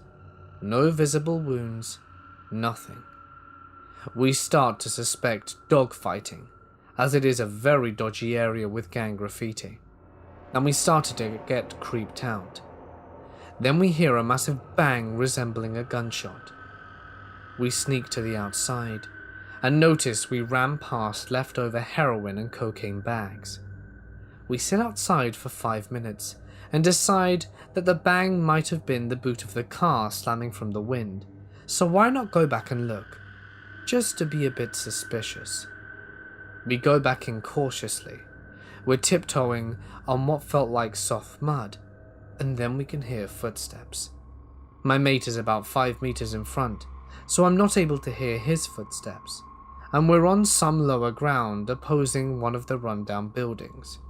And then I look at him while I'm crouching, so I'm hidden just in case, and I hear footsteps in the mud right above my head, on the grass mound just to my right. I'm crouched, with bushes hiding me, and I look in front of me. I can see my mate, and it's not his footsteps. It's someone else. He's walking cautiously, and we bolt out of there. This dude had been watching us the entire time. Presumably made the gunshot sound to scare us off when we saw the dead dog afloat. I believe this guy had been watching us the entire time and following us. It could have been a squatter, a druggie, or who knows. It really left me with many questions and very few answers. When I was in high school, I had a really good friend who lived next door to a house that was always up for sale. People would move out in the middle of the night without a word, and it hadn't had the same owner for more than 6 months straight for a couple of years. One night, we were really bored, and he suggested we go explore the house next door, since it sat empty for a while. We go around back, and there's a dog door that he can crawl through, and he unlocks the door and lets me in. The house itself is really unremarkable. It looked like it was built in maybe the 1950s and was a craftsman-style house in an older, nicer part of town. My friend's house was similarly built. The kitchen had a really nice built-in breakfast table set against a picture window. The house's electricity was off, but you could see the street light through the window. My friend and I sit down on the floor across from this table and are just hanging out, talking. Why? Who knows? All of a sudden, my friend screams, and in that instant my vision goes black. But it wasn't that I couldn't see. My body was just engulfed in this sickly coldness from head to toe. I start screaming, and I feel my friend's hands grabbing mine and pulling me into some direction forcefully. My vision slowly returns, and I begin to warm up when I realize that we're outside under the streetlight. It was December, and should have been much warmer inside of that house. Finally, I look at my friend and he looks scared. I'm really confused and kind of panicking myself, and I finally ask him what happened. He says that as I was talking, a black thing, this figure that was all black and only had the vague shape of a girl, crawled out from under the table and sat on top of me. Apparently, I started groping around with my eyes wide open, like I couldn't see, and he was so freaked out he pulled me out of that house. We're still friends, and we bring it up every now and then, but the story itself never changes, and still sends chills down my spine. To this day, I've never felt such blackness or coldness in my life. It was palpable, almost sticky. For a couple of days after, I couldn't shake this unsettling feeling, and I could never walk past that house again. And now, I'm scared to get out of bed. In the late summer of 2012, I snuck into an abandoned tuberculosis hospital with a friend. This was Sarah. She had a voice recorder with her, and I had a cheap video camera. Once we had gotten inside the basement, we both hit record at the same time. As we made our way up floor by floor, I couldn't shake the feeling that I was being followed, but upon checking behind me there was nothing. We continued on. The building wasn't very big, thankfully. We reached the top floor and began to look around. Sarah asked a few more questions, and I did as well. I still couldn't shake the feeling of being followed, and I kept glancing behind me, as well as looking around. After a few minutes, we decided to leave and make our way down the steps, and we ended up back at the basement. As soon as we hit the basement, the feeling of being followed stopped, and I could relax. We left the building and went home that night. A few days later, a friend of mine that had went with us, but didn't go inside, asked if I'd watched the video. I said I hadn't, but we would check it out. I put the SD card into my computer and began to watch it. The video itself was pretty dark, and you couldn't really see anything, other than my flashlight beam bouncing off walls. When it got to the part where we had reached the second floor, I caught something on that camera that I will never forget. In the video, Sarah asked, "If you're trapped here and you want to leave, please speak into this little red light." Not a second passed before there was a response. "Ain't no light." I turned and looked at my friend wide-eyed, and she looked pale. I knew then we had both heard the same thing. I immediately called Sarah and asked her to meet me. When I met her and played the clip back, she immediately went pale herself. She dug out her voice recorder and listened to the same section matching up with my camera. There was no voice. It was only her and I in the building, and this voice was in my video and not in her voice recorder. It was a gruff male voice, and clear, like the person spoke directly into my camera microphone loudly. So I was right. There was someone following us that day.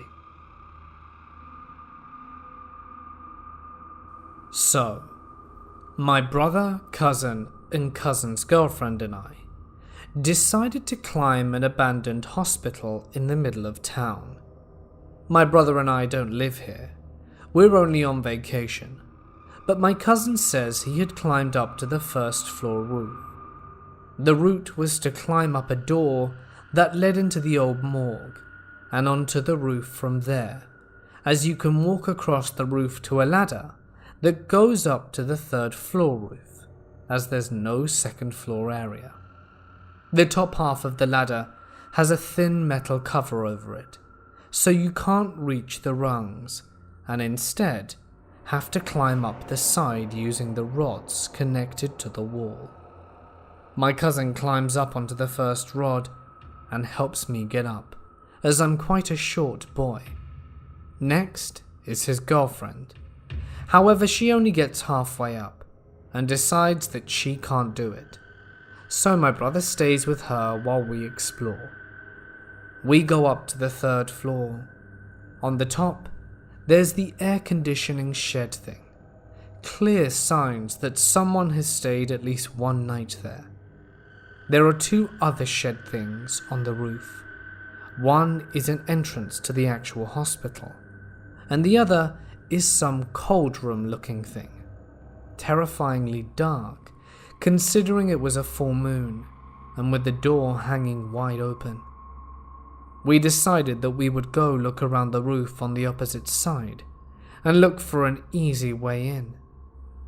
While we were looking over the edge, we heard an ear-piercing scream. We turn around to see what it is, as it comes again and again. I don't know who it was, but my cousin looks at me and says that it was definitely his girlfriend. He is much bigger and stronger than me, and says that he needs to get down ASAP, and for me to wait if I can't get down alone. I've never seen someone get down 2 stories so quickly. That was until I fell down the ladder and landed about a meter from the very edge of the roof, and came very close to missing the roof and falling down into this particular part that was the entrance into an underground car park. I gathered myself up and ran over to my cousin. He was laying down, I assuming it was because either security had shown up or something much worse. Turns out the dumbass girlfriend tried to climb up before my brother could stop her. She was about 50 centimeters from the ground, but completely freaked out, had a panic attack thinking that she would fall and hurt herself. Turns out to be fine, and our adventure was interrupted, although we will probably go back next time. But those were the most terrifying 3 minutes of my life, especially when I went to put my foot down, felt nothing, and began to fall. There is a really strange building on the campus of the university I attend. It's called BioSci, and is split into 3 separate wings: the biology wing, the psychology wing, and the zoology wing. Legend has it that 3 different architects were hired to create the building, one for each wing. The architects didn't communicate with each other at all, and the result is a very strange building, with staircases that led to nowhere, closets that open up to stairwells, doors that open up to concrete walls. Apparently, if you put a sticky note on every window that you could find inside, from the outside, you would still see windows without sticky notes on them.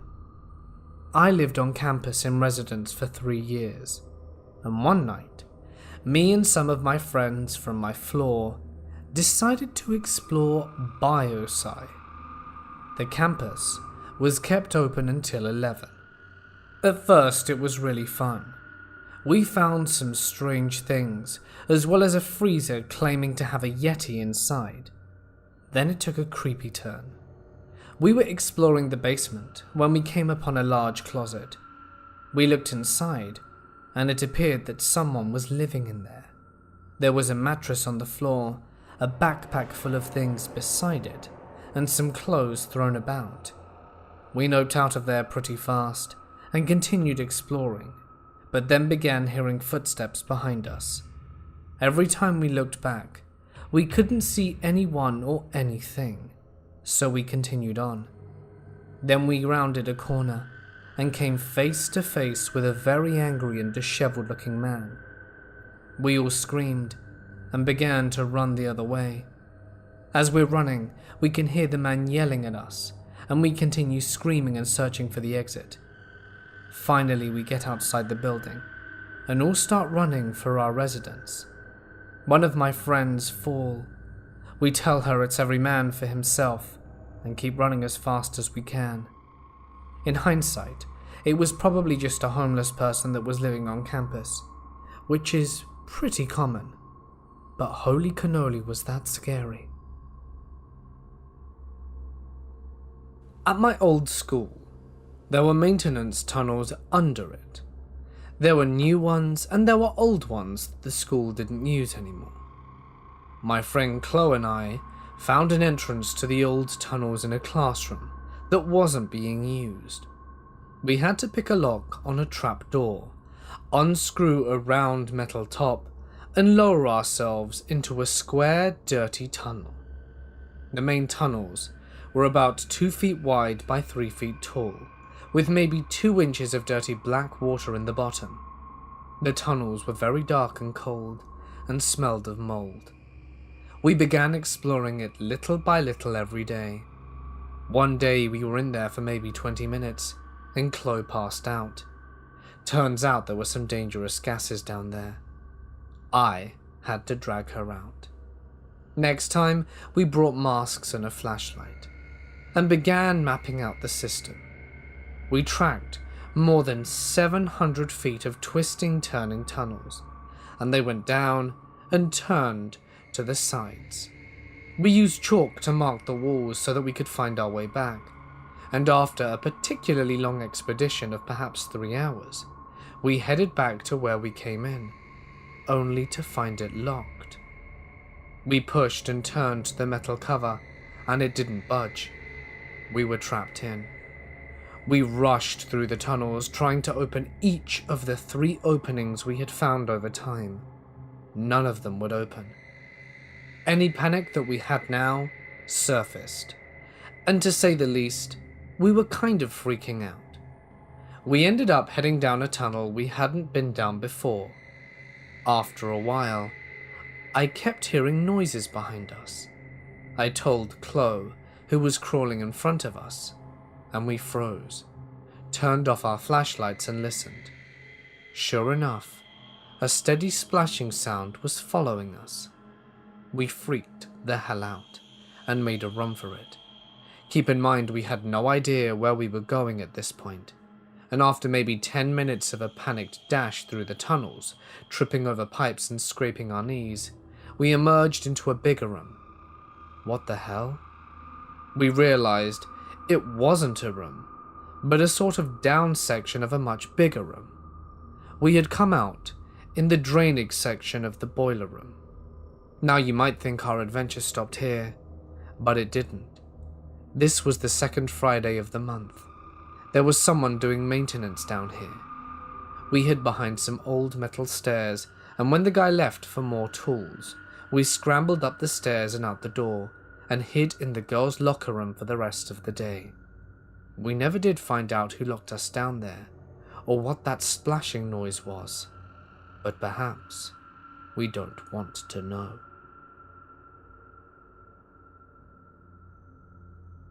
Close to my hometown, there was an old abandoned mental hospital. They had since built a new one by a regular hospital, but this old one still remained and was in rough shape, which made it extra creepy. Quite often, kids would go there to root around and whatever, because it was a weird and creepy place and something to do. A few of my friends and I decided we would go one evening to see how creepy it actually was. This was during the middle of summer, so it was 80+ degrees, and it had been for the past 2 or 3 months. And this night was well into the 70s. We spent about 90 or so minutes on the upper floors, and eventually we got to a point where the floor had caved in and opened to the basement. And one of the guys climbed his way down to check things out. He found a door that, to ground level, all the other basement access points were totally locked up / closed off. He prepped the lock from the other side and went down there, only to find this area seemingly completely untouched by vandalism and the decay of the upper floors. It was crazy how good of a shape things down here were. There was a bowling alley with pins still standing and all kinds of other cool things, but that was the weird part. Eventually, we found this tunnel next to a larger room. The door was locked up, and we ventured down the tunnel to find a 14 by 14 meter room with one chair with straps in the middle, like an old electric chair. Some crazy machines, I assume, that ran shock therapy, and ice covering the entire room. This was the weird thing. Nowhere else in the whole building was colder than 70, and probably had not been below freezing for 5 months. But this room was covered and obviously really cold because of that. Ice on the walls, floor and ceiling, and was just totally covered in 2 to 3 inches of ice, and no pooling of water like it was melting. It was just super weird. Still no clue how or why the room was like that. There hasn't been an HVAC system running in that place for years.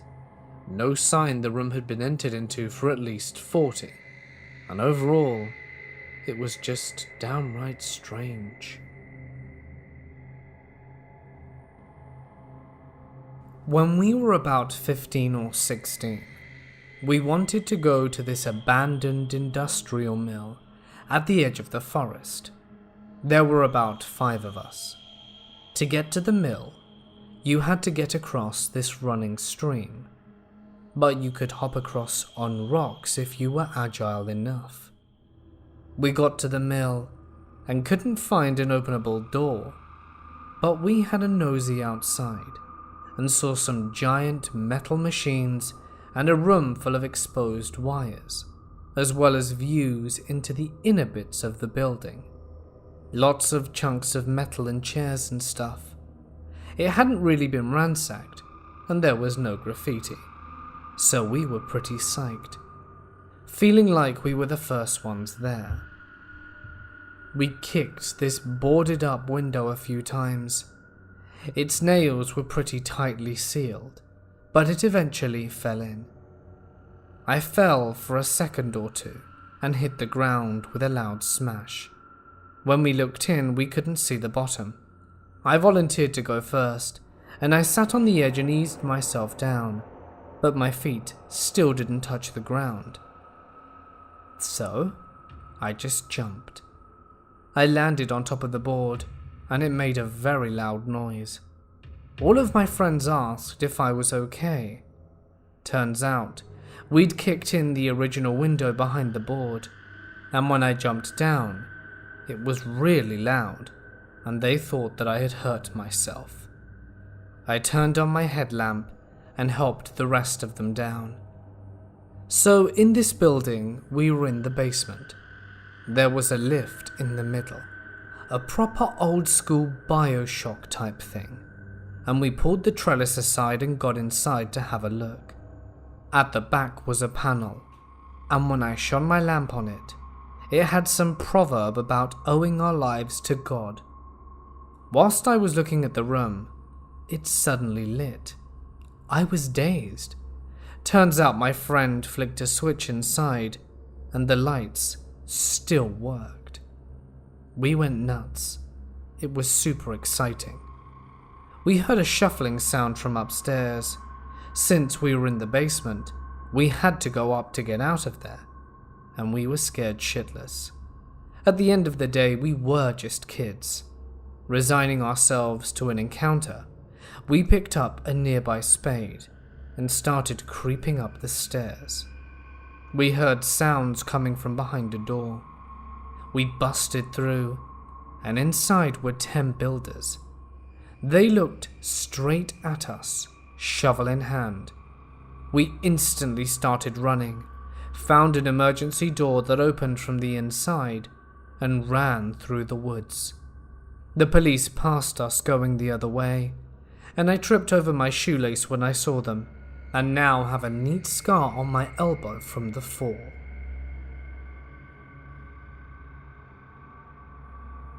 There is an old abandoned factory in my city that's been shut down for about 40 years now. And since it was abandoned, people have explored and left weird stuff in certain rooms. There's a whole room filled with 80s memorabilia, never opened cassettes, old dolls, and of course there's the usual graffiti, creepy writing on the walls, and symbols that are supposed to look like they're part of some ritual. Like any abandoned place, there are a lot of legends surrounding it. No believable claims, but they're enough to freak people out. A couple of years back, a friend and I decided to go check it out. Once we get there, we circled the whole factory trying to find the best way to get in, and it looks pretty much boarded up. The old loading docks are loaded to the ground to keep them from opening. Windows boarded up, metal doors locked and chained. We finally find a rolling door that looks like it can open up. It takes about 30 minutes, but we're finally able to get about a foot in off the ground, enough for us to army crawl under it. Looking around the room, there's some usual moth-eaten mannequins and a bent-up bike, but nothing too unusual or creepy. We walked about 10 feet into the room when we heard a chuckle coming from the corridor maybe 50 feet away, like a deep, throaty laugh. Needless to say, we booked it out of there pretty fast. I went to an abandoned factory that was being prepped for demolition. This was at the core of a major city. Seeing that the best time to go alone was after sundown, I find myself wandering around the main floor looking for the stairway to go up. My goal was to get to the rooftop, since there was an abandoned billboard atop of it, overlooking the freeway and some high-rises. So finding the right set of stairs was key. After walking around the bottom floor for quite some time, using a tiny flashlight to guide myself in the darkness, I find a set of stairs to go up. The second floor is equally dark, but I still decide to explore it as much as possible. The layout is genuinely interesting, since it's an 100-year-old building. I notice that every floor seems to have a different layout, so there's a lot to take in. I grow accustomed to using a small flashlight to cut through the darkness. I go up to the third floor and make a right into a pocket of darkness. I can sense it's a big open space, and when I swing the flashlight, the first thing I notice is some type of pattern drawn on the walls, and I realize it's all drawn in red. Then I realize I'm in a room where the drawings are on all of the walls surrounding me. Then it sinks in that the graffiti is some glyph-like language. Some of those symbols are your typical satanic drawings. And that's when I see the Pierre de Resistance, a mural, serpents, glyphs, and more. I think I froze for a good 10 minutes, expecting to be jumped by some fanatics, and I noped out of there. My cousin and I once found a makeshift wooden cross sticking out of the ground. We were creeped out, but wrote it off as just something a kid made and stuck in the ground for laughs. Eventually they began construction in that area, and no corpse was found that we were aware of. Anyway, normally, we wouldn't go into the houses that they were building nearby, because we figured it probably wasn't safe.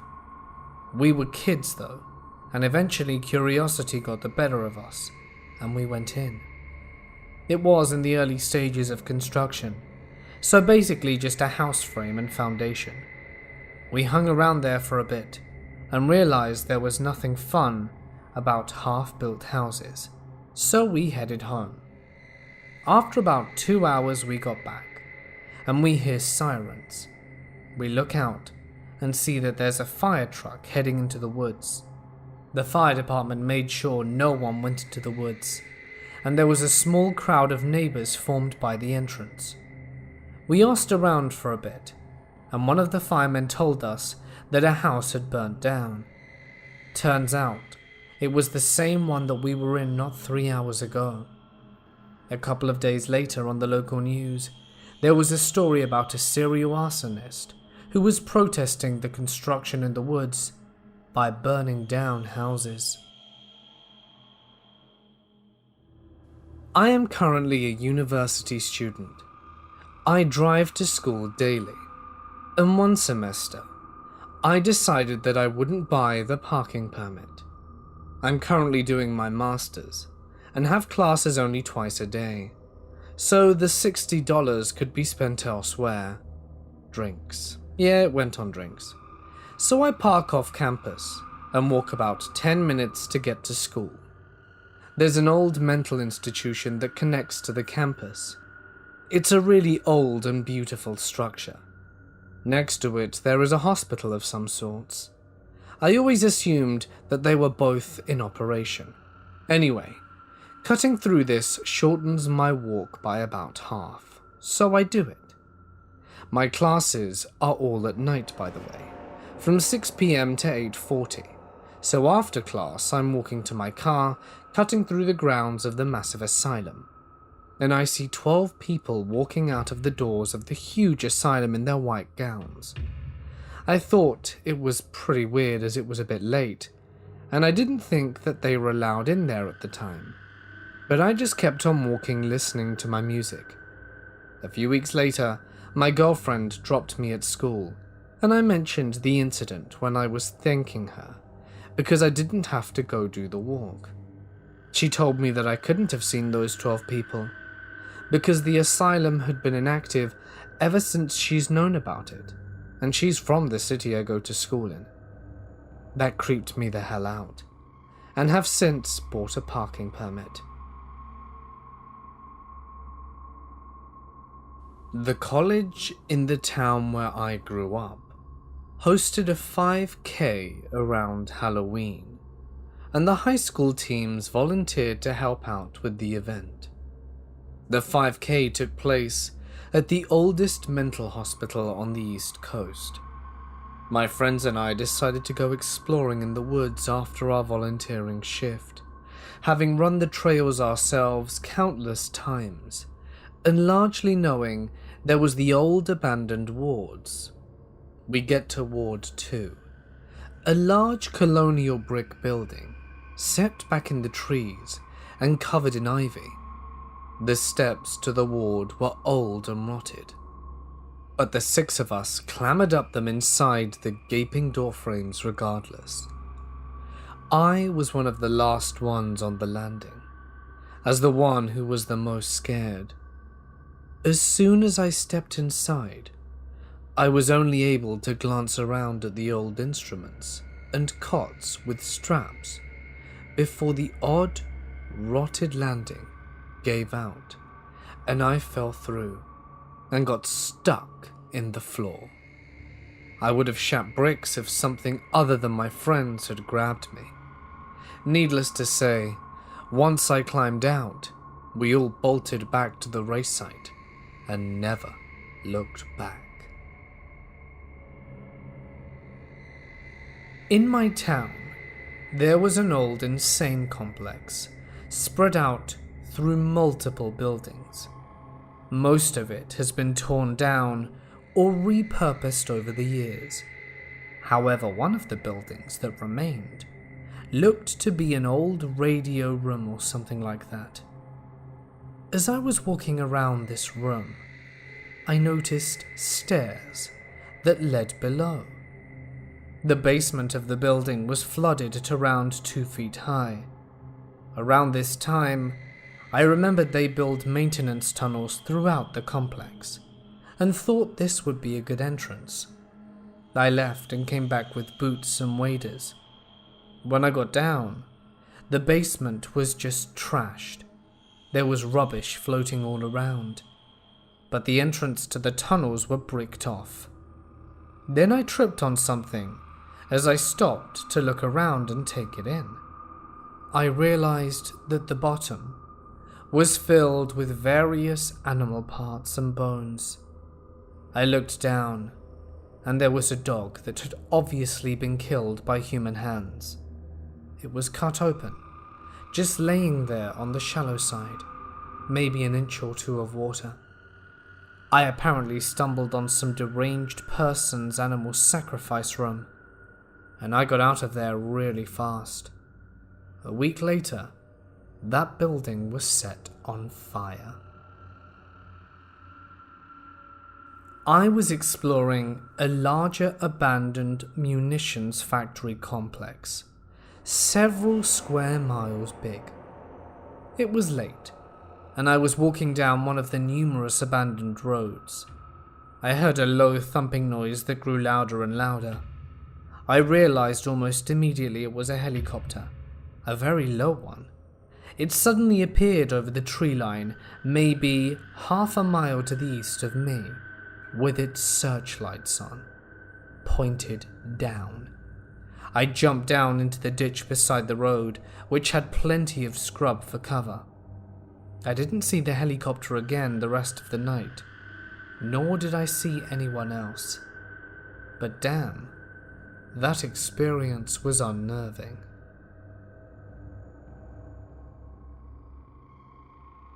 I'm in my first year of college and I'm a medium-sized dude. My town is in the middle of the mountains, with about 9,000 people in them. Each neighborhood starts at the feet of a mountain and goes all the way up to the top. The mountain I live in is called the Bull's Jump, since there's a story of a bull not being able to climb it all the way pulling carriages. It's very steep and therefore is one of the neighborhoods with less people. About 30 minutes going up on it, you reach a road made of gravel with a sign on it that says dead end and private property stay away. 10 minutes on that gravel road and you see an abandoned house, and 5 minutes after that is my house. From my house you can see all the way to the entrance of the gravel road. It's faint, but if it's night, you can clearly see the lights of a car. Once you enter the gravel road, there's no way to turn around until you reach my house. So if we see lights, we know for sure someone's approaching. The surroundings of my road and house are fruit trees and woods, making it very thick and difficult to walk through. I'd say impossible. I had some guests coming over. I was preparing a bonfire, snacks and drinks in front of the abandoned house 5 minutes from my home. The appeal of partying here was making scary stories, seeing the stars, and pretty much party without rules since it was so secluded. This party was supposed to be a future nostalgic memory, and I had everything set up perfectly. It was around 9 p.m. and I see the first lights of a car approaching. I get excited. I'm very disappointed to see only 2 members of the group. This boring guy and his crush. His crush is kind of important to the story, so here we go. It was a girl who made a big deal out of everything. We were victims of a Ouija game prank that went a little bit too far and she got messed up. She was mentally unstable, and since the prank, she would speak to ghosts and all that kind of crap. I do feel sorry for her now, but at that time, I just considered her creepy and annoying. I offered drinks and snacks but didn't light the bonfire since I wanted the whole group to be here to light it up together. They parked at my house and we walked to the abandoned house to wait for the rest of them. As soon as we start a conversation, the girl claims she saw someone inside the abandoned house. I get annoyed, but I go inside and check every corner and yell, "Clear," every now and then. This abandoned house was my spot to talk on the phone with my crush, so I never saw it as scary, but the girl did make me wary and uneasy with her fears. Looking back, I think she was a bit horrified of the fact of being in the middle of nowhere with a guy she knew was in love with her and me, a guy that lives in the middle of nowhere. So my heart rate was off and the night felt strange already. A new set of lights appeared and I couldn't be happier. There was a bunch of my friends that I hadn't seen since high school, and I can't wait to tell them all my college stories. As the lights approached, I jump in front of a car waving my arms, and the car stops completely. I don't recognize the car, and I'm thinking I've scared some stranger who's got lost. So I approach the driver's window in a slow, non-threatening pace, while I raise my hands. "I'm sorry." There's a shirtless fat guy of around 40, in a really broken down car looking at me confused. "What are you doing here?" "I live here, we're just drinking." "You live here?" Pointing to the abandoned house, the guy goes, "No sir, I live 5 minutes down the road. It's the only place you can U-turn easily. You just have to keep going." I was just trying to be nice as hell at this point. The guy stays silent for a second. I notice he's absolutely focused on my two friends in the dark. I looked back at them and saw my guy friend retreating slowly while the girl was trying to hide in the tall grass behind him. He then went on to say, "Have you seen a white pickup truck throwing people around here?" I think for a second at this point, and I understand I'm in danger. My friends picked up on it faster and are out of the way of danger already going down the hill that leads to my house, and I take a step back. "What do you want?" "What do you mean?" the guy says. "Yeah, I can't help you, man." I turn around and walk away. I hear the guy open the door of the car and walk on the gravel behind me, but I don't turn around. I close my eyes and wait for my end. I walk around 20 feet and I hear footsteps on grass. I turn around and see the guy using a flip phone looking around the grass. The grass is about 1 meter tall and this guy is not much taller. It was impossible to find something smaller than a woman's purse. I reach my house and find my friends crying. I tell them everything is okay and that the guy was just lost. We go inside the house and close everything to feel a bit more safe. And this is when we see another set of lights approaching and I almost have a heart attack. There were more of my friends coming and it wasn't safe.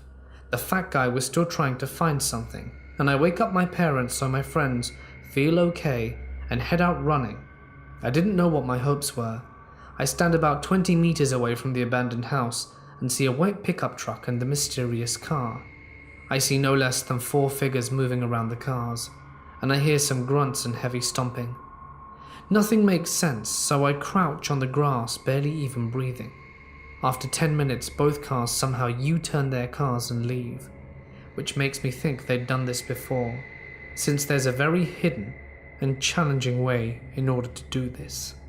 They leave some empty brown paper bags behind, bigger than the ones you get at fast food, and they destroyed my bonfire and took our drinks and food. I called my friends to tell them to stay away, but they were already at the gravel road and approaching. I'm so afraid that I can't even be happy to see my friends, and the first thing we do is talk about what happened. I didn't hear anything, but the traumatized girl said that she heard a woman asking for help. I just heard what seemed like a group of people silently arguing on who get to keep something. My other friend and my parents heard absolutely nothing. We partied that night with our eyes peeled and no bonfire. Nobody made scary stories, no pulled any scary pranks. for once. I think the traumatized girl in our group made this totally worse, but sometimes wonder if she was onto something. People perhaps hiding in the abandoned house and were calling for help. I did know some dealers in town, and they told me that there were much better spots to do their business around town than there. Some of them thought that someone was taking care of someone else and throwing them where they'd never be found.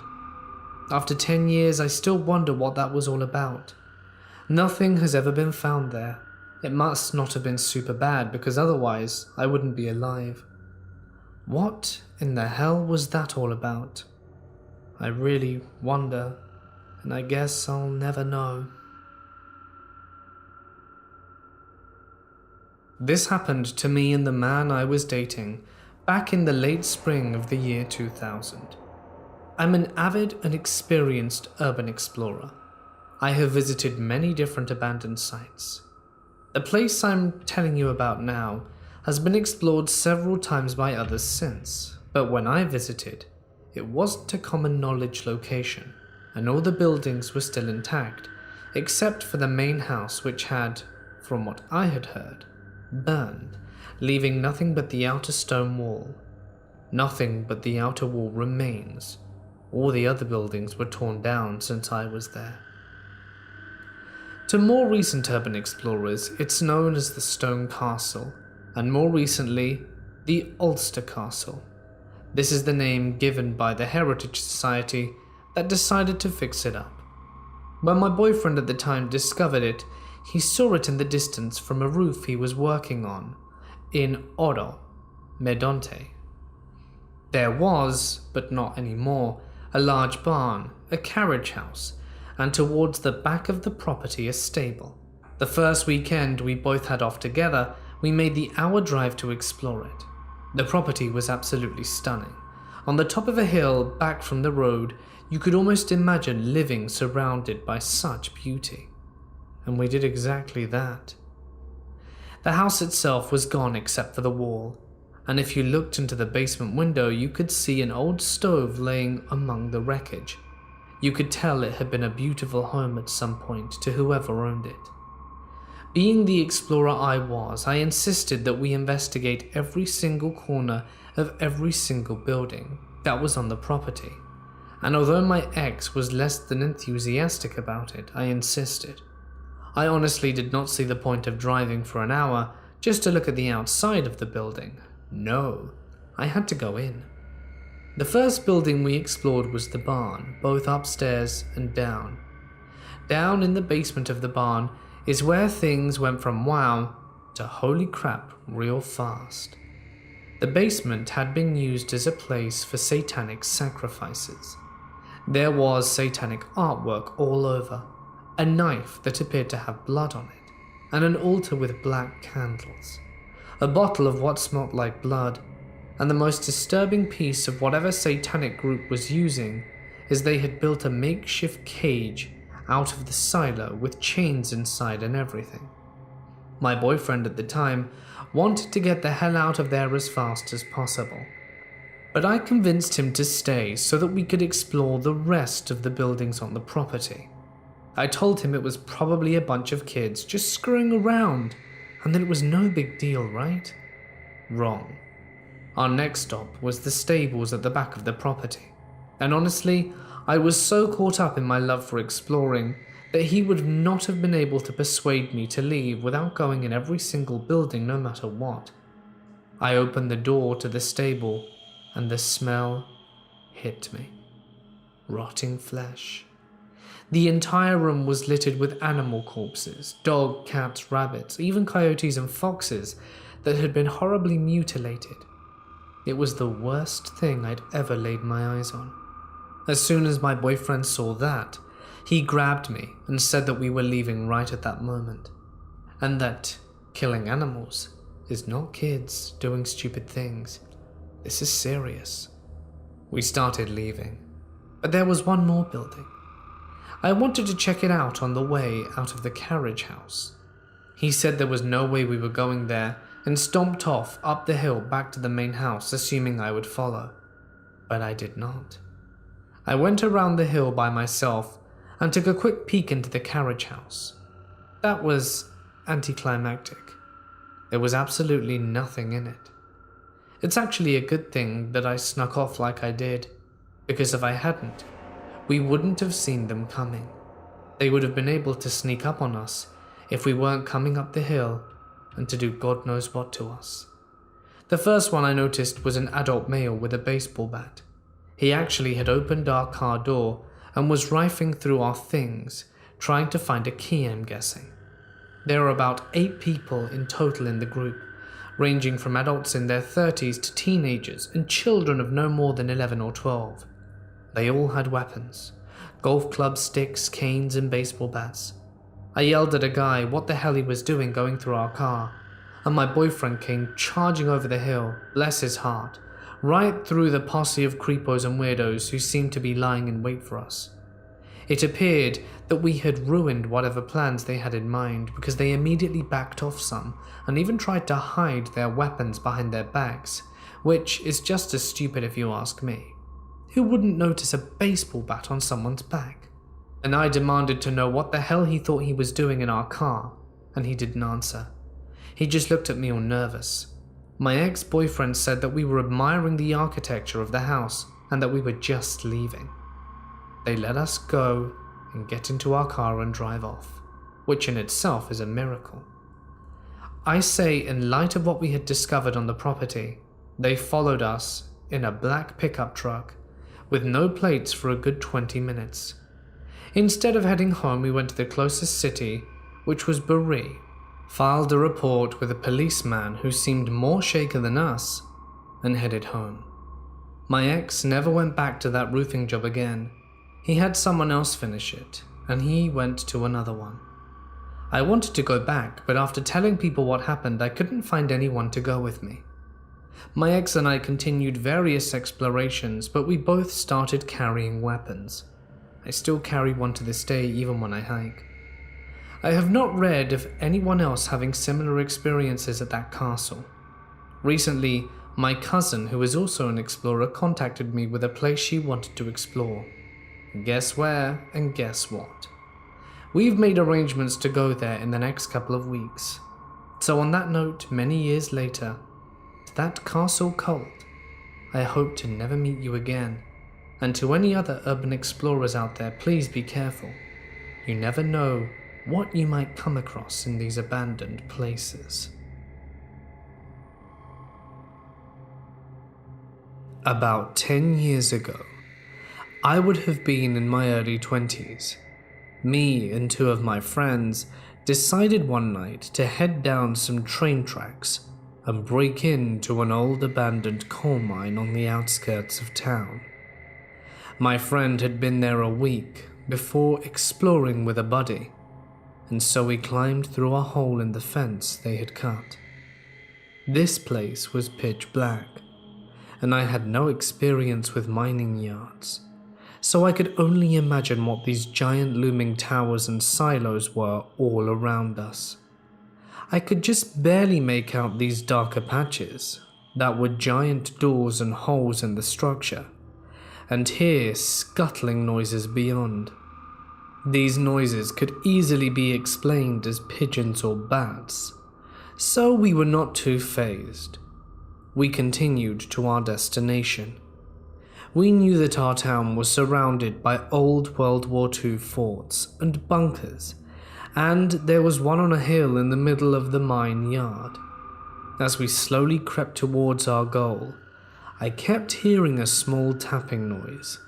Not too alarming, just a small tick, tick, tick, coming from the dark behind us in the direction we had come. We make it to the base of the hill that holds the bunker, and find some way to snake around the only pole light in the yard and up the hill. The whole time, we hear the soft tink, tink, tink behind us. Having made it up the hill, and faced with the option to head into the bunker, us brave men decide to pass. Little too creepy for us with no lights to find our way in or out. Instead, we decide to head around back, and this is where things get interesting. We find ourselves standing around a hole with a ladder leading down into a lower level on the bunkers, with that relentless tink, tink, tink coming from somewhere out in the shadows. Now, on two sides of us are the steep drop-offs of the hill. On the other sides are the walls of the bunker. We were boxed in on all sides, with only a small path leading out, and with the hole and ladder in the ground at our feet. So we decide this is a good place as any to light a joint, and so I break it out. With my back to the drop of the hill a few feet behind me, and the hole directly at my feet, I try.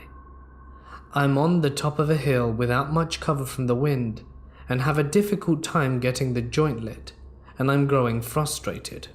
Not to mention that the tink tink tink is starting to get annoying. Up until this point, I assumed it was a metal sign hanging on the fence we climbed through, gently blowing in the wind, and so ignored it. Frustrated with the joint and getting annoyed with the sound, I turned around and stared in its direction. I asked my friends what they thought it was, and tried again to light the joint, but this time I was facing the noise. I did not try to conceal the flame. As soon as the lighter flashed, the noise changed from a soft tink, tink, tink into a thunderous boom. "Oh shit, security guards," was the first thing to pop into my head. That booming noise is them running down metal stairs in one of the dark towers. They saw my face when the lighter's fire illuminated me, and they must be on their way. All three of us crouch halfway between flight and fight, unsure if we should run, hide, or do nothing. We all decide to wait. It's too dark for them to find us easily, and they're so loud that we'll hear them the minute they get close. Boom! The noise just won't stop, and I swear it's getting louder. How long are those stairs, I think? This is weird. And I swear I hear movement in the grass in the darkness at the bottom of the hill. We all agree it was probably just the wind in the grass, but decide it was time to sneak our way out of this place. Slowly crouching through the dark, we move through the mining yard towards our exit, when we run into a problem. Whatever is making the noise in between us and the exit. We squat down the middle of an open gravel road to try figuring out our next move. Safe in the thought, it was just too dark for anyone to see us sitting there in the dirt. But just to be sure, we picked a spot that placed a large chain link fence between us and that god-awful boom boom boom. Now at this point I decided to upgrade the guards to cops in my mind, and I was becoming a bit antsy, but we decided to wait them out. I guess at this point we all realized that none of this is making any sense. The guards or cops should have reached the bottom of the stairs by now, and that's when it got even weirder. With the boom in front of us and nothing to do but wait if we wanted to use our only known exit, we start to hear something else. In the dark all around us, but somewhere close and on the same gravel we're crouching on, things start to move. There was a thud noise, and then a slow scraping noise as something was dragged across the gravel. Then again from elsewhere, quiet but very close. These noises were all around us, thuds, then a slow dragging across gravel, but we could not really pinpoint in which direction they were coming from. At this point, I go from rational adult to scared kid, and think of all the people who died at this mine, or what could be living in those tunnels. In my mind, the noise went from guards to police, shot past Ghost, and is now smack dab in the middle of Goblin and Giant Rat. Of course, we have to get the hell out of there, and decide that climbing the fence behind the mine, running into the woods, and making our way into the highway is our only option. And so we pick our butts up out of the dirt and sneak as fast as we can the hell out of there. We're making it.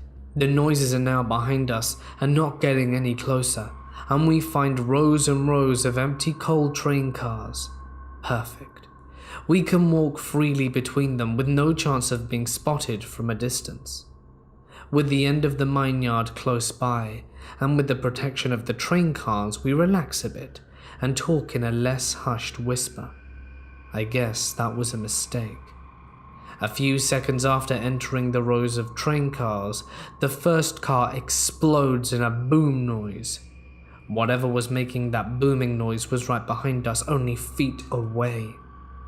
I have never in my life, nor I ever, I'm sure, moved so swiftly again. The hundreds of feet between me and the fence to the outside world flew by, and I still do not understand how I got over the 10-foot fence so easily. I just remember leaping off it into the dark. We made it into the road and ahead back to town. The roads bend around the mine, and we could still hear the relentless boom of something smashing that train. My friends got too uncomfortable talking about it and seemed content to forget anything weird ever happened. But my curiosity drives me nuts, and I've gone back there a few times over the years. Nothing out of the ordinary has happened, and the last time I went by myself, everything was torn down and taken away.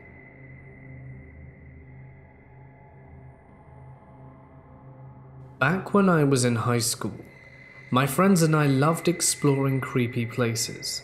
A few of us had our driver's license, so on weekend nights we would gather a group of 6 to 10 people and go on an adventure. One summer, our favorite place to go was this abandoned movie theater on the west end of town.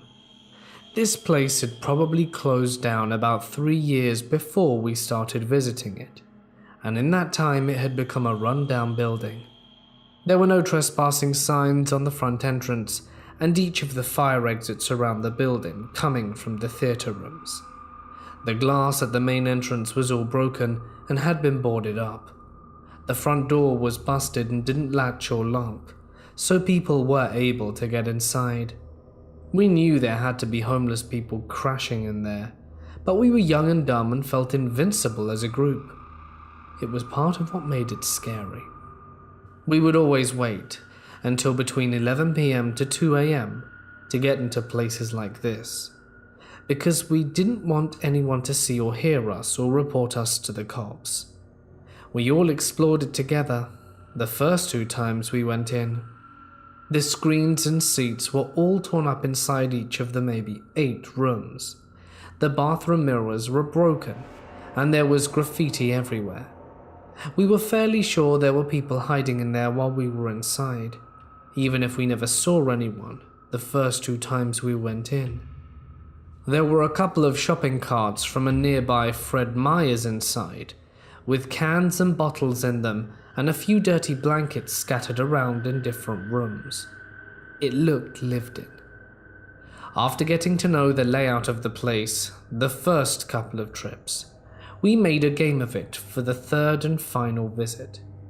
This time, the 6 of us that went split into 3 groups of 2, and with our partner, the 2 of us that would enter the front together and spend a full 5 minutes inside while the other waited outside at our chosen exit in the back building.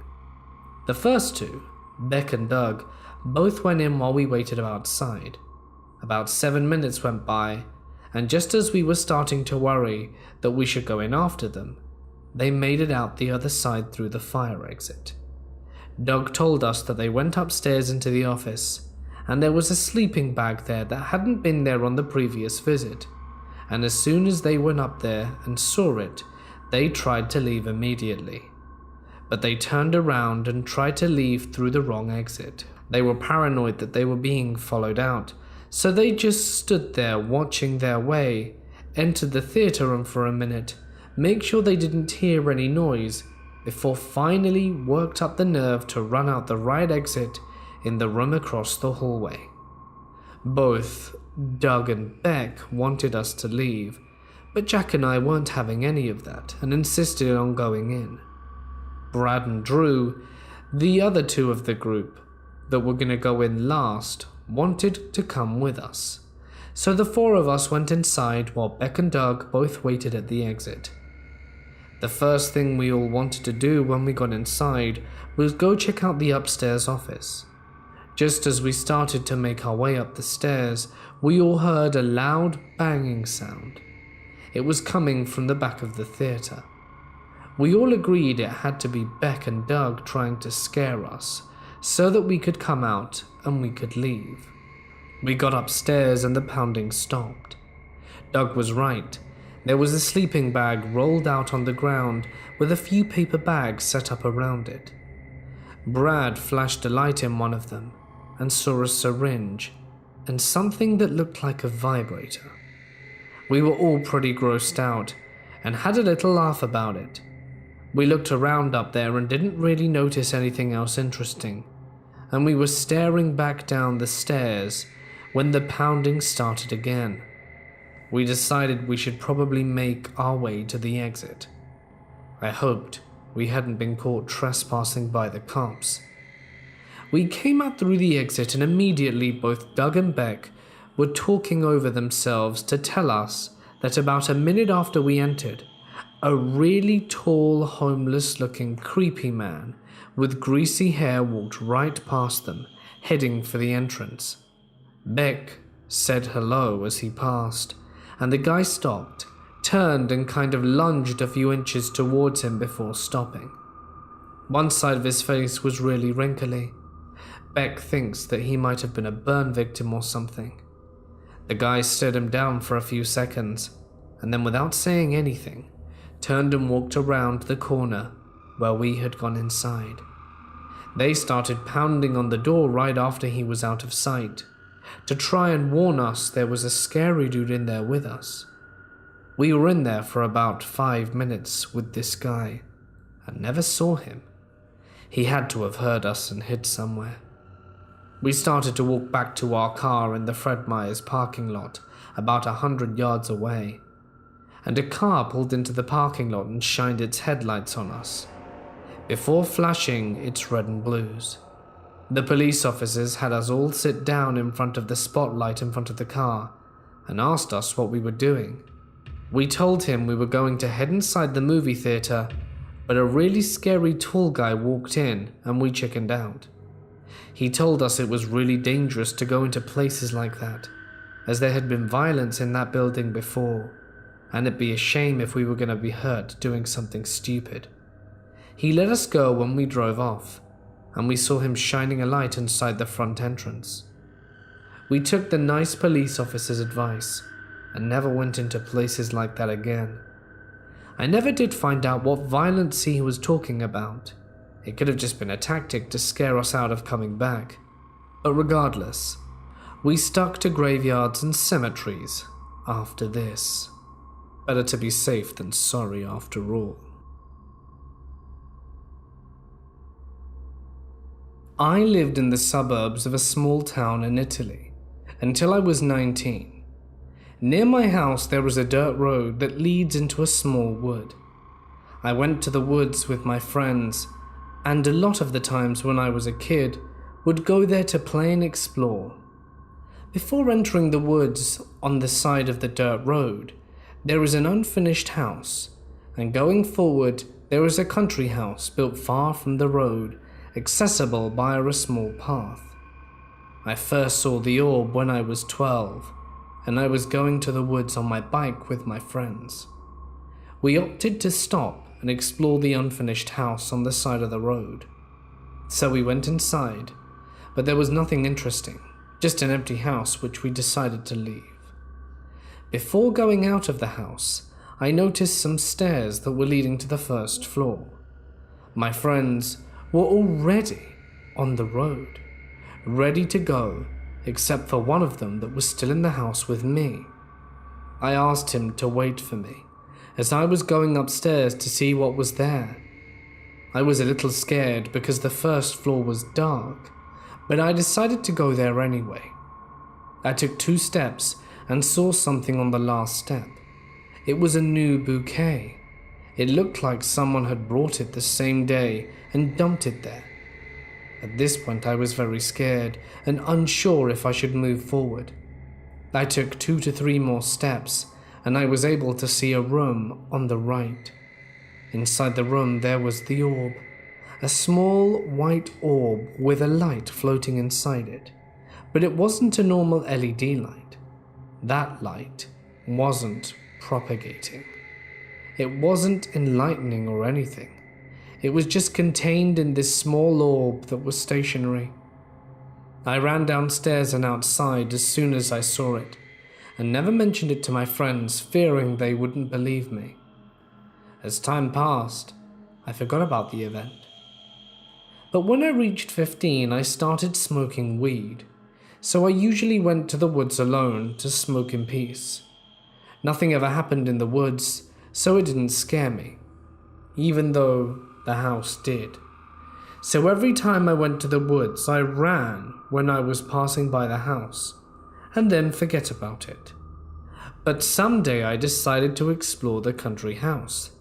I was high and taking everything very lightly, so I went into the house from the front door. There was another creepy empty house. The windows were open and it wasn't even dark, but one room wasn't like the others. It's the room with the big doors that you can see on the side of the country house. The floors and the walls in the rooms were burnt and totally black. There was a gas tank on the floor with some gasoline still inside it, and on one wall there was a small opening leading to very little and a totally dark room. This little room, perhaps 5 by 1.5 meters, was also burnt, and on the ground there was a pair of children's shoes. Suddenly the fear comes in, but it was nothing compared to the one I felt when I looked outside. In the middle of the countryside between the country house and the abandoned one, there was the same small orb that I'd seen years before. And I've never run so fast in my life. Until a year ago when I was 18, I was hanging out a summer night with my 2 friends. We were bored and opted to go into the woods that night. I started to become very scared and my friends were making fun of me, but I wasn't afraid of the darkness. I was scared of the orb. We parked the car at the end of the paved road and decided to walk the rest of the way. We passed by the abandoned house, and it was there. It was the orb standing in the middle of the countryside. It was the first time I saw it at night, and it was different because it wasn't just a circular light. Behind the light, there was a silhouette of a child. I couldn't see the face or the rest of the body, just a thin white silhouette. And this time my friends saw it too, because we all started to run. I don't live there anymore. I got a high school degree, went to uni in a big city. But if I were there, I would take pictures to show you the house, the burnt room, the shoes, everything. I've had trouble sleeping since then, and the orb has perpetually haunted my dreams. My parents explore abandoned towns and mines as a hobby. When I was younger, I would get dragged along with them, but when I started college, I stopped going with them.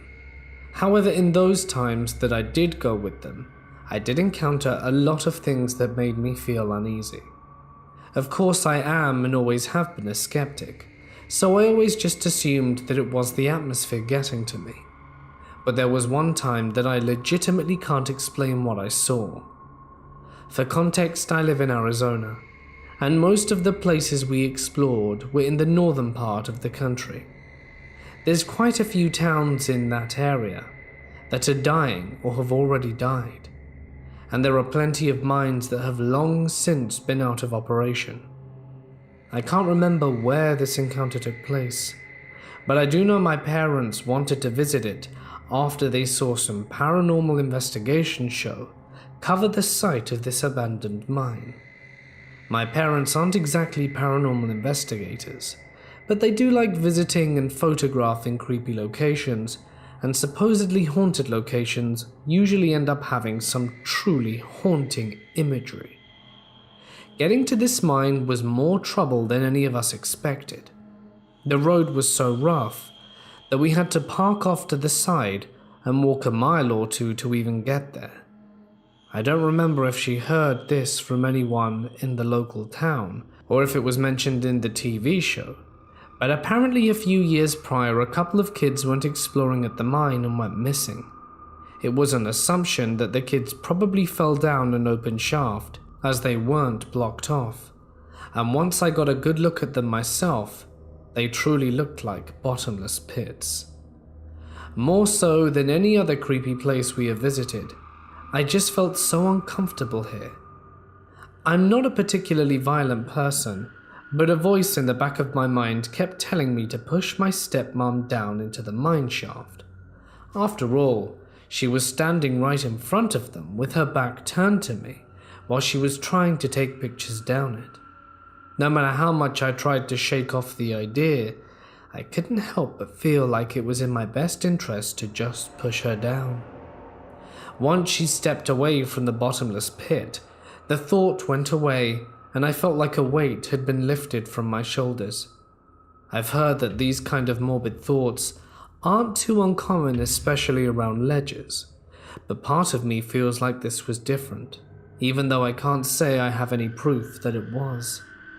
I just had this feeling, this overwhelming hatred come over me in those moments that she stood standing in front of it, and a few seconds felt like hours.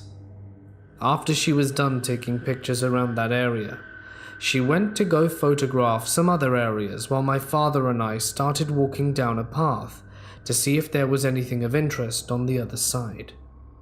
While we were coming around a bend in the path, we saw someone else. It was a man who looked to be in his mid-20s. He was decked out in full mining gear, and although I'm no expert on mining attire, it definitely looked old-fashioned. He gave us a wave and walked off the path towards an empty clearing, where I assume there probably were more open shafts, although I wouldn't know, because my father immediately turned to me and told us we had to leave. I've tried coming up with explanations for who this man was, but there are lots of things that didn't add up. The mine there wasn't operational, so obviously there wouldn't be anyone in full mining gear walking around. I considered for a long time that it could have just been a practical joke of some kind on anyone who went there after seeing the paranormal TV show. However, we saw no vehicles on the way up the rugged road, and we didn't visit this place right after it featured on said TV show. It must have been at least 6 months after, not to mention it's not easy to find. We literally had to hunt down locals and ask them for directions, because Google wasn't helpful in telling us where to go, as the road leading to the mine was unmarked. It's been 7 years, and I still get chills whenever I think about it. I am an avid urban explorer, and in December a friend and I drove to a location about 45 minutes away from home. It was in a small town in Pennsylvania.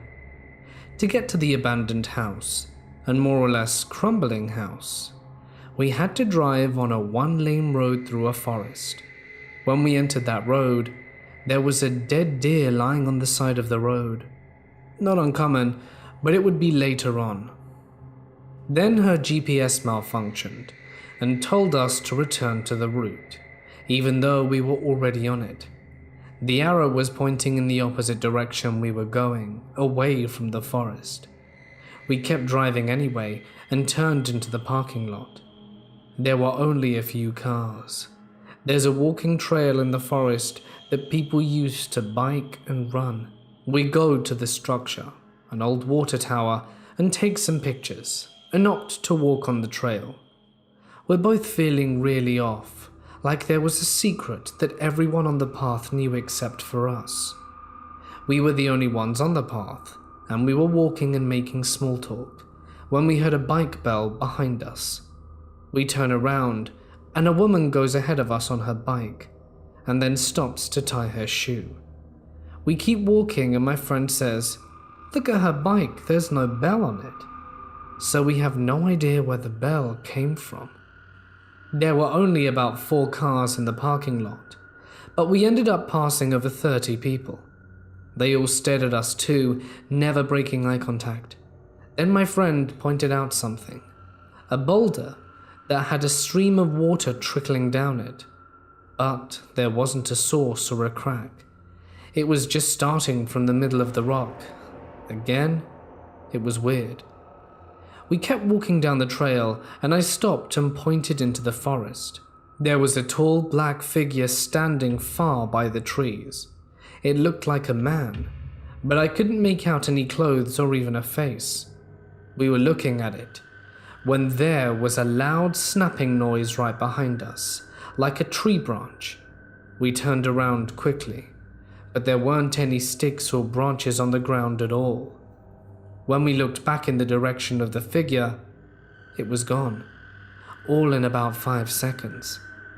The entire time we felt drowsy and off, so we decided that we were going to walk back to the car and leave.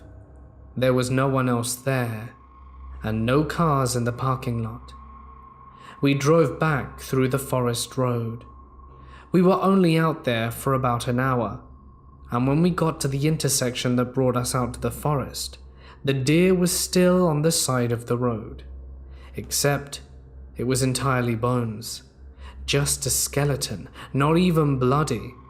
It was completely clean. All that was left was the head, which was still on the skeleton. Nothing could have eaten or skinned it that fast, especially not without leaving any fur or blood. At this point we were freaked out enough and just wanted to go home. And then her trunk opened. There's a certain button on the car that you have to press, and her hands weren't even near it. She got out the car to close it, and all of the doors in the car clicked and locked on their own, except my passenger door that stayed unlocked. We had service too, but her GPS wouldn't start to work again until we were out of that town. I don't really know what happened, but it felt like something in that place wanted us gone. And every time we pointed out something that was strange, something else would distract us from looking too closely at it. I'd love some closure to this. It still makes me feel uneasy. Sometimes I dream about it, and the same word always comes into the dream. Harvest. I don't know why. A couple of minutes ago I looked up the coordinates to the place, because I had them on my phone but couldn't remember the address. The people wanted to know where this place was, and the first thing to pop up was abandoned paper mills to be demolished on Friday. There was no talk of demolishing the place a month ago. I grew up in the country. I'm not talking middle of nowhere, but it was definitely a step down from the suburbs. For context, my house is next to a massive cornfield, but the house on the other side and across the street was somewhat close. I also lived on a 7-acre lot, so it was somewhere between rural country and the suburbs. Anyway, at the back of the property was a pretty large forest that eventually led into a nature trail. But before that, there used to be a campground. This campground used to be a pretty popular place back in the day, long before we moved there. But it eventually abruptly closed. I don't know why exactly, but I've heard a lot of talk about there being issues with drugs. There was also a rumor that people had been attacked there. No one that we know of in that area really knew for sure, but the fact remained that it was closed, and they didn't tear it down. They just left the camp abandoned, complete with cabins, a mess hall, other buildings, and a swimming pool. That in itself sounds creepy, and it was, but at the time of this story, I was very young, probably around 7 or 8, and I was also pretty naive given my age. Now, this forest, an abandoned camp, wasn't part of our property, which ends just where you get to the tree line. However, at the time, the owner of that property and my dad were friendly with each other, and this guy said he didn't mind if we went back there and even let my dad hunt there during deer season. So, one evening when my mum was working nights, my dad took my sister, who's less than a year younger than I am, and me back there to explore. It wasn't dark yet as it was summer, but it was getting close by the time we headed there. We explored a bit, though most of the buildings were locked, and the pool was gross. There was also a lot of spiders around. I was getting eager to return, and it was also pretty dusky by the time we explored the cabins. They were all unlocked, and some didn't even have doors, so we were looking around. In hindsight, this sounds like the beginning of a horror movie, but I didn't know any better at the time, and my dad is basically fearless. While we were in one of the cabins, we heard voices outside it, and we peeked out one of the windows and saw two 30-something-year-old guys. They kind of looked rough and shifty, and they were all speaking loudly. They seemed like they were in some kind of rush, like they had to hurry up and do something back there, or they were looking for something. Now, I had rarely seen my dad truly scared, and while I wouldn't say he was exactly scared in this situation, I could tell he was uneasy, which was very unusual for him. He stood in the doorway of the cabin while my sister and I looked out the window. I was holding this loose brick I had picked up, and my dad told me to keep hold of it unless he told me to drop it, which for some reason sticks out to me. While watching through the window, I see one of these guys look towards the cabin and make eye contact with my dad, and they just stared at each other for a bit. It seemed like forever at the time, but it probably wasn't that long. At this point I was unsettled. It was the brick comment that my dad made that made me realize this was a potentially dangerous situation. The guy then whispered something to the other guy, who looked at my dad as well. They just kind of had this silent standoff. Finally, the two guys walked away into the trees, and once he couldn't see them anymore, he ushered us out. We headed back to my house, but my dad seemed uneasy still and kept looking behind us. We made it back with no problems, and nothing ever came of this encounter. My dad, years later, told me that neither of the people that day were the owner, though I suppose they too could have been there with permission. But he had a bad feeling, which I already knew even back then, because he asked us not to tell my mum. Like I said, nothing ever came of it, and perhaps there really is a perfectly reasonable explanation. Even so, it creeped us out, especially given the tumultuous history of this abandoned camp. My dad never took us to the woods after that, at least not to the campground, though I still did hunt back there. All these years later, and I'm still too uneasy to return.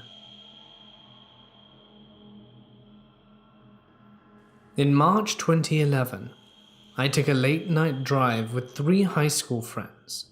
We drove from Modesto, where we all lived, to Knights Ferry, about 27 miles east. Knights Ferry is a tiny little village in the foothills where the Central Valley meets the Sierra Nevadas. We arrived at around 11 p.m. and found the place eerily desolate. The purpose of the outing was just for the drive itself, so we weren't surprised, but we did get sort of creeped out. It's cliché, but the place itself was a total ghost town. There aren't even street lights, so there are just dark, shut-up buildings along the main street, but a full moon was shining overhead and illuminated everything. We parked at the end of Main Street near an abandoned mill from the 19th century. The driver, my friend Freddie, and I decided to get out and get a better view of the open sky and take in the quiet night. Our other 2 friends, Jack and Chris, stayed in the car. They were freaked out by the dark, quiet, and isolated setting. The road is a bit elevated above the mill and the adjacent recreation area along the Stanislaus River. Freddie and I walked to the edge of the road. When we reached the waist-height wooden guardrail, and we saw 2 figures standing below, probably 30 to 40 feet away near the main building. These figures were featureless and solid grey. It was as if they were wearing those skin-tight colour bodysuits that they sell at costume stores. They had no face, no identifiable marks, and appeared to have no clothes on, no genitalia or breasts, no hair, nothing. Just a head, torso, arms and legs, and about the size of an average human adult. I can't attribute their lack of features to darkness, because the moon was so brightly shining down on them. They were completely exposed in a clearing with no shadows obscuring them. We could see them plain as day, and they almost seemed like they were slightly glowing. I don't know if that was just an illusion from their light color reflecting moonlight, or if my eyes were playing tricks on me. But just as we laid eyes on them, they turned towards us, like they had been in conversation but then noticed our presence. The same time we had noticed them. Even though they had no eyes or face, we could tell they were looking at us. We looked back at them for what was at least 4 seconds, before Freddie and I looked at each other in horror and both instinctively turned and ran back to the car. We jumped in and peeled out of there, scaring our friends in the process. From their position in the car, they were unable to see the figures. Freddie and I recalled to them what we had seen, and we sped out to town. When comparing notes, we realized they had identical descriptions. We both saw the same physical characteristics, movements, and strange glow. We debated back and forth for a long time, trying to rationalize what they were, but could never feel totally convinced by any sort of conclusions. I later fell into an internet rabbit hole about paranormal investigations and experiences, and found posts from people who had seen UFOs over Knight's Ferry over the years. So now I lovingly refer to this experience as my first alien encounter. I don't know if that's what we saw, and there's no way to ever know, but I'm okay with that. But I won't be driving to Knight's Ferry after dark alone anymore. This happened about 7 years ago, but still really freaks me out. My hometown has a canyon that is rumored to be haunted. The story is that a woman lost her husband in a mining accident, and she haunts the canyon searching for him. In this same canyon there exists a building, very much off the main trail, called the Devil's Playhouse, because it's said to be the place where devil worshippers go on satanic holidays in order to do their rituals and whatnot. I was a wannabe ghost hunter, and spent a lot of the time in that canyon, specifically drawn to the playhouse. It was an old factory with a lot of mysterious writing on the walls and holes into rooms that had no entrance. To get to the factory, you had to drive way off trail on a very beaten up dirt road, and just after the house there was a fence. As daring as I was, I always turned around at that fence, so I could get out of there easily if I got scared. From there you had to climb in and out of a deep ditch to actually get to the playhouse. Now that the description is out of the way, here's what happened that caused me to never go there again. I had brought my younger sister and 2 younger cousins up there. We were messing around taking pictures when my little sister swore she saw a camera pointed towards us from the rocks outside the window of the warehouse. I didn't really see it, but my sister was really freaking out. We decided to take a break from the playhouse, and I walked about 100 feet to a bunch of large stone fixtures. Now, I had been up that canyon many times, and rarely did I see another car, especially at the Devil's Playhouse. But suddenly a truck made it way along the trail. When the driver caught sight of us, he slowed down to 5 miles an hour, and the passenger was very noticeably pointing a camera our way. They then proceeded to drive past my car, then back up to where we were bumper to bumper. I really thought they were going to tow my car or something. They left their truck on, and then 2 men stepped out and climbed through the ditch. They walked around the far side of the playhouse from us, and my sister pointed out it was the side the camera was on. I was the adult in this situation, so I was coming up with any reason to give these guys as to why we were there, just in case we were trespassing. We had walked back to the house to get to the only safe part of the ditch as we approached. The men stepped out. They were probably mid-30s or so, They didn't say a word, they didn't smile, they just stood there, and we had to walk right past them with no emotion on their face at all. We made it to my car and drove off a bit. I just had a really sick feeling in my stomach. They were hiding something up there. I decided to walk at the base of the entrance of the trail to the playhouse and just wait for them to come back down. It was stupid, I know. Another car pulled up beside us, and the old man who was driving it stared at us. He was seriously creepy looking, and it scared the crap out of us, so I drove back down to town. The car followed. He even parked at the gas station we were going to. We had gone inside, and he sat in the parking lot for a good 20 minutes before leaving. I'm still not entirely sure what happened or why, but strange men hiding something in the Devil's Playhouse. Let's not meet. My hometown is in the middle of farming lands and cattle ranches for miles in every direction. While it's not nature, it is a lot of open spaces and old-ass farmhouses. So, the middle of nowhere. There was one that was notorious for being spooky, about 35 miles out in the middle of nowhere. My friends and I decide to drive out to it one evening and see if we can get inside and look around, ignoring the potential of danger, as dumb teenage boys do. My friends Jake and Justin and Matt stay in the car because they're too scared to follow inside. My stepbrother, our best friend, and I climb in a window on the lower floor and look around inside. There's lots of beer cans, needles, animal bones, and there had obviously been a fire in the house in the past. Nothing too spooky. Just the normal stuff you'd expect to see in a janky old farmhouse. Then my phone rings. "Yo," I said to Justin. "Dude, where are you guys right now?" In the house?" "Yeah." The back porch sun decking thing? Why?" "All of you?" "Yeah, why?" "Because someone is standing on the porch looking directly at our car." "What? Dude, shut up." "Dude, are you standing on the porch right now or just messing with me?" "No, dude, you saw us. We went through the window and we all went through the back." "Yeah, I saw that. But then I thought one of you came out through the door because some dude has just appeared in front of the door." "They're walking around the side of the house back to you right now. Hold on." "Dude, don't." As the three of us round the side of the house, clear as crystal, we all saw what they saw. An inky black light type, dark in the shape of a human thing, just stand in front of the porch.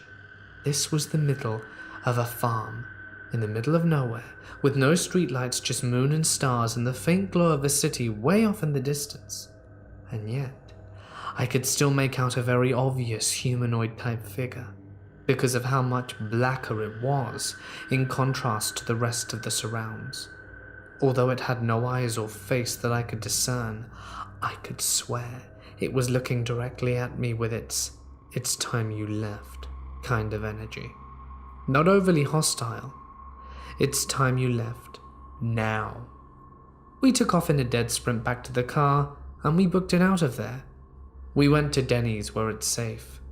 I asked everyone what they felt when they saw it, and they all said they felt it when it was looking directly at them. Justin and Matt said they felt like the darkness was telling them that if they had to wait any longer, they were going to be in physical danger. Jake said he felt like it was a demon near him, as he's religious. My best friend said he felt unbelievably sad, and he had to leave right now to get away from it.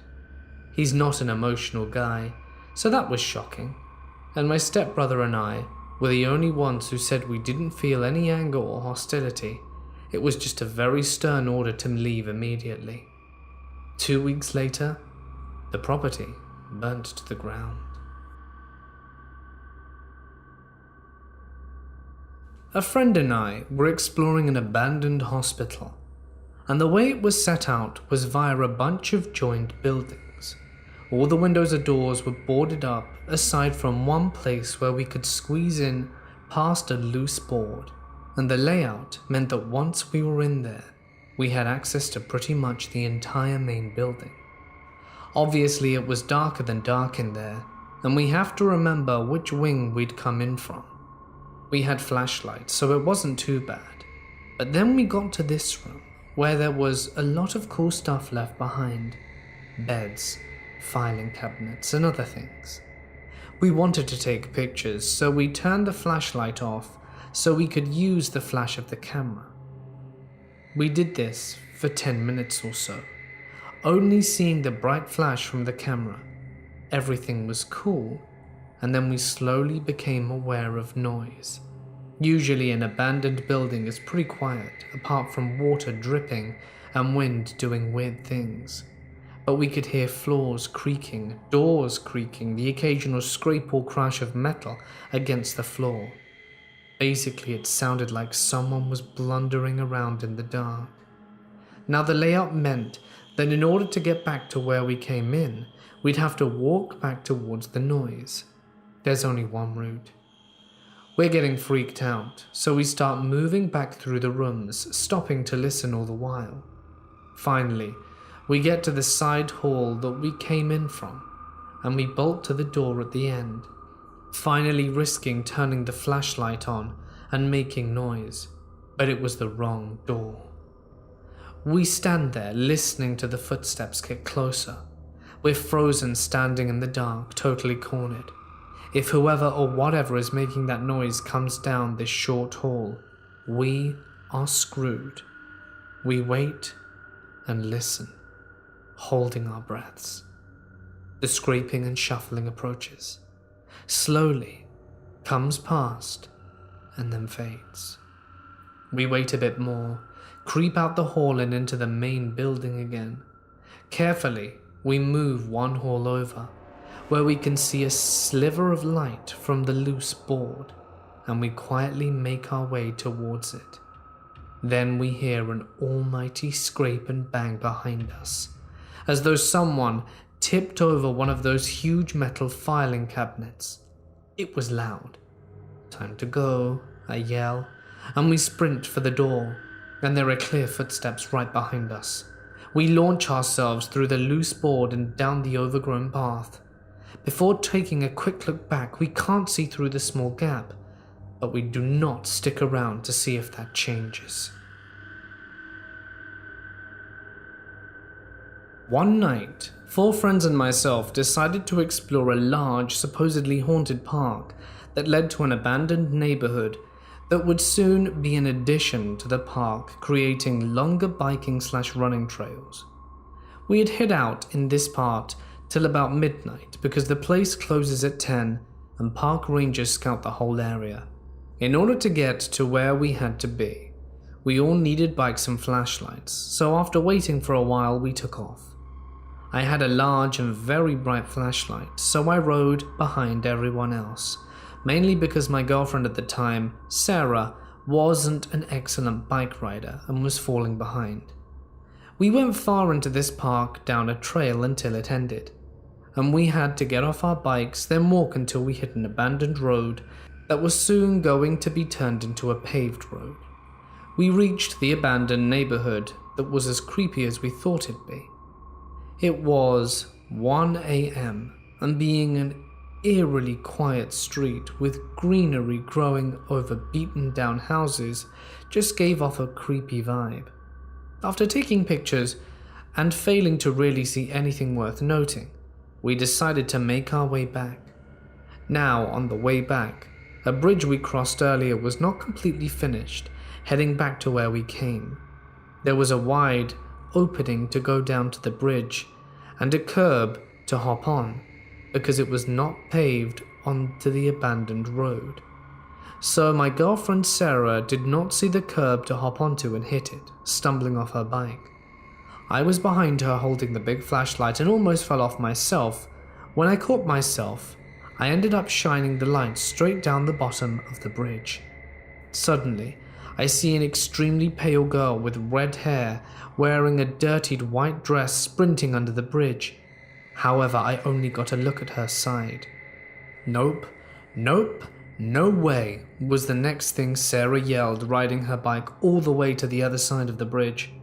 She was pretty frantic, but I wanted to make sure she had seen what I had seen. She described it perfectly. I thought maybe it was some girl in trouble, and maybe we should check it out and see if she needed help. She grabbed my arm and stopped me, telling me and another friend not to go down. When she saw where I shined my light, Sarah was able to see the girl's face, and she looked down at the girl's blank white eyes while they were staring back at her before she sprinted away. We have no idea if it was truly paranormal, and she hates it when I bring it up. I live in a pretty small and rural town, and most of the neighborhoods are somewhat in the woods. My high school soccer team was having an end-of-the-season party at one of the players' houses in one of these wooded neighborhoods. Towards the end of the night, someone mentioned a house towards the end of the road past a curve, somewhat cut off by woods, that a doctor owned but was never there, leaving it somewhat abandoned. We all thought it would be a good idea to check it out. About 8 or 9 of us walked over there in the pitch darkness, and the house had some small lights, but no one was home. We go to the backyard where there was just a pool and started looking around. Behind the backyard there's only woods, and a little bit of woods on the side as well. It's a big property, so we split up in pairs of 2 or 3, with 2 groups walking around the house and one trying to get inside and on the roof. They weren't that smart. They couldn't get inside or on the roof, so we just sat in the backyard talking about random stuff and joking around, when I noticed a sound that was reminiscent of a clacking sound on the roof. It started sounding like someone was walking back and forth on the roof, and I looked up thinking that someone had made it up, and I see a silhouette of what I thought was one of the kids' faces, but it was pitch black, with bright white eyes. I looked around to see who was missing, but everyone was there. I looked back off the roof, and the sound and the thing were gone. I ignore it, thinking it was just a squirrel or something, and carry on with the conversation. Later, a friend of mine and I decide to talk on one of the sides of the house, and as soon as we crossed the corner, we thought we heard a deer walking through the trees. As we walk closer to get a better look, we hear leaves crunching all around us. We start getting a little spooked and turn around to walk back. When we get closer to the house, we hear leaves crunching right behind us and turn around to see a black stick figure standing not 10 feet away, motionless between the swaying trees, staring at us with those same white eyes I saw on the roof earlier. We both lose our minds and tell everyone we're heading back to the other kid's house.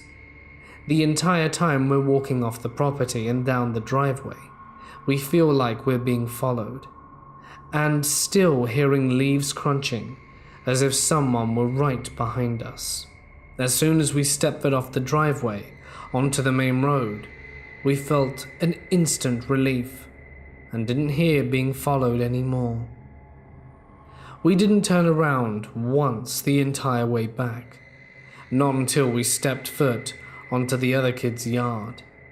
Ever since then, I will occasionally drive by that house, trying to see if I spot what I saw that night.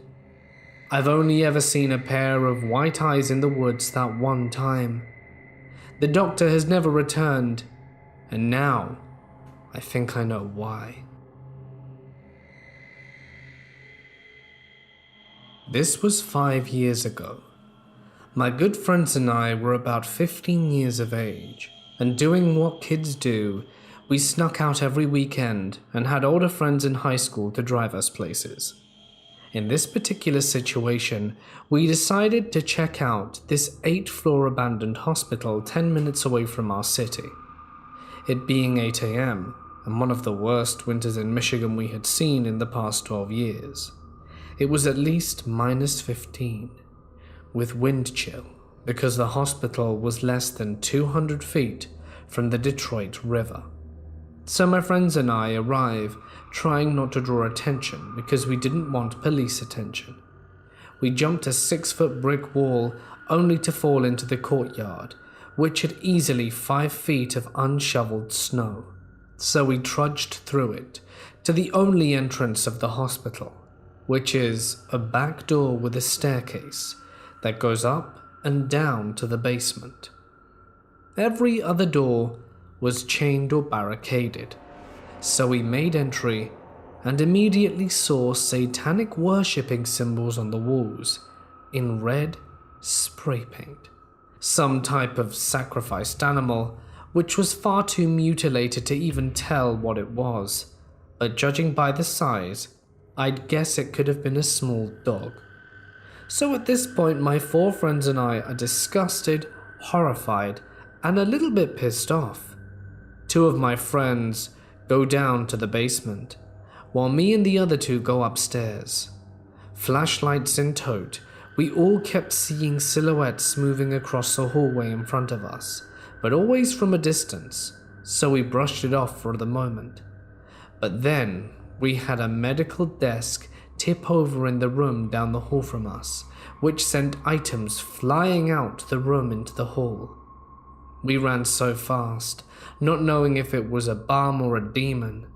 Meanwhile, unbeknownst to me, my other 2 friends in the basement of the hospital had found the room where they stored all the hospital beds and swore that something was thrown right at them, and they were certain they found the morgue, and they just had to check it out, because there was something that they had to see. So as we moved down the stairs, I kept hearing faint singing, but as if it were a little girl, so I kept thinking my friend behind me was being a smartass. "Stop it, John." "Thought it was you," he replies. So we stop in unison, and all of us hear what sounds like a little girl humming a song, but it wasn't further than a few flights of stairs above us. We all said screw it, ran out the building, hopped the wall and left. Since then we have tried to return, but they have picked up police patrols in the area, so it would have been far too risky. Today, me and my 2 friends went up on the mountain behind my house, up to an abandoned mine. We went up to play airsoft, so we had a bunch of airsoft rifles. It was foggy and drizzling, but we didn't think about it. Anyway, at 4:50 we were starting to leave. By this time, it was almost dark out, and there was a very heavy fog setting all around us. We were just messing about by the old abandoned bucket crane when my friend Connor says that he sees a figure looming towards us in the fog. We thought it might have been a cop or some crackhead, so naturally we started hustling to leave. But the figure seemed off. It looked big and burly, and seemed to move towards us at a relatively quick pace. I should mention that the fire siren from the neighboring town started going off, and the forest goes dead quiet. So Connor yelled out to it, to receive no response. I swear I saw a dog-like creature, but my friend says he saw a person. We took off down the old gravel road, just down the bend, so we were out of sight off the thing, and ducked into the woods, down about a 10 or 12-foot tall hill.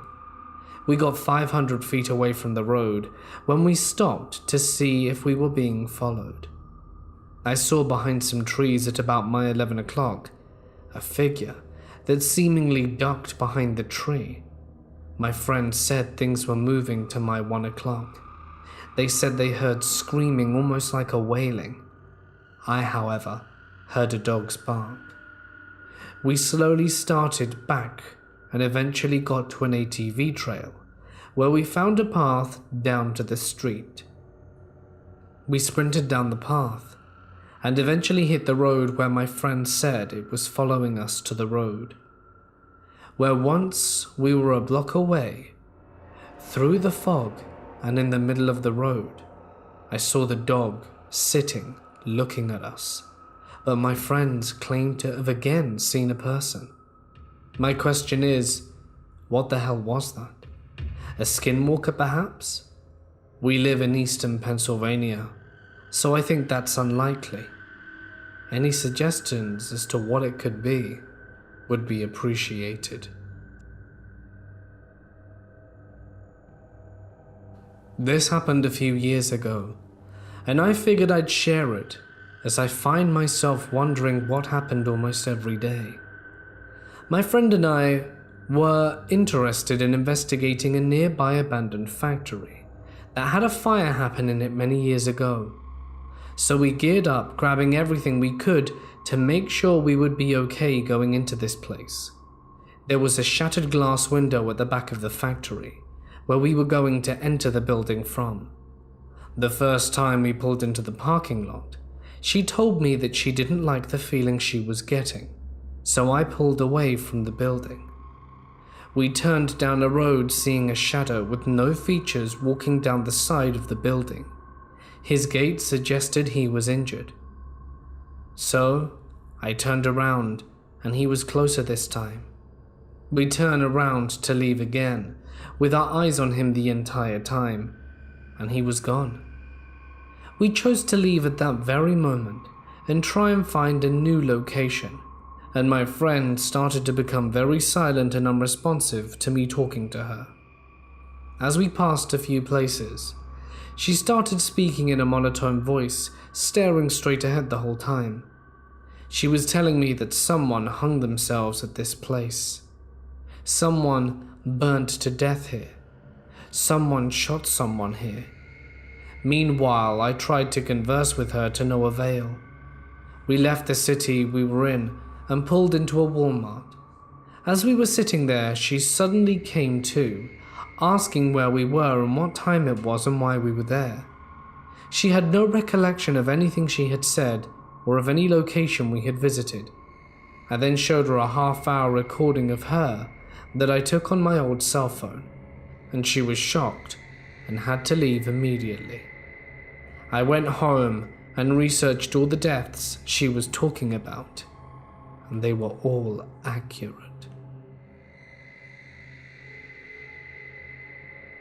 A couple of years ago, me and some friends had a short-lived phase of trying to go to as many cool abandoned places as we could. One of these was a very old hospital that had been closed down for roughly 20 to 30 years. It was pretty central in a big town, so it was quite regularly maintained in terms of boarding up windows and stuff. Our first visit started with us climbing through a window near the middle of the building. We managed to pry a plywood board up from the window, but as soon as me and my 3 other friends got in that room and opened the door into the main hallway, we all agreed pretty quickly that we shouldn't be there, and left. This is unusual for us, as we clearly weren't scared of much if we were easily able to break and enter into a building in the middle of town. We had also never been scared or anxious of anything before, and it weirded us out to the point that we all agreed to leave immediately. Our second visit is where it got proper weird. We went back around 2 weeks later, and all of the plywood on the windows was replaced with metal sheets, which isn't strange for a building in a large town where people are trying to break in regularly, apart from the fact that the window we went through originally was completely open. We climbed through anyway, and all got the same feelings again, except when we tried to open the door into the hallway, it was locked, and felt as if something was pushed up against it on the other side. We left back through the window, and I was last. And I was about halfway out the window when I heard a young girl laugh pretty much directly behind me in this small room, and I near fell out of the window trying to get away from it. I thought it was just my mind being weird at first, until one of my friends asked if I heard the laugh, and if that's why I jumped through this window. All my other friends heard it too, and said it sounded like it came from that room. All of this is pretty normal stuff, and I'm sure the door being locked and having something behind it was just someone moving stuff around inside, if them and my friends were exploring it too. The young girl's laugh we all heard in the room we were in, and we felt that feeling on both visits.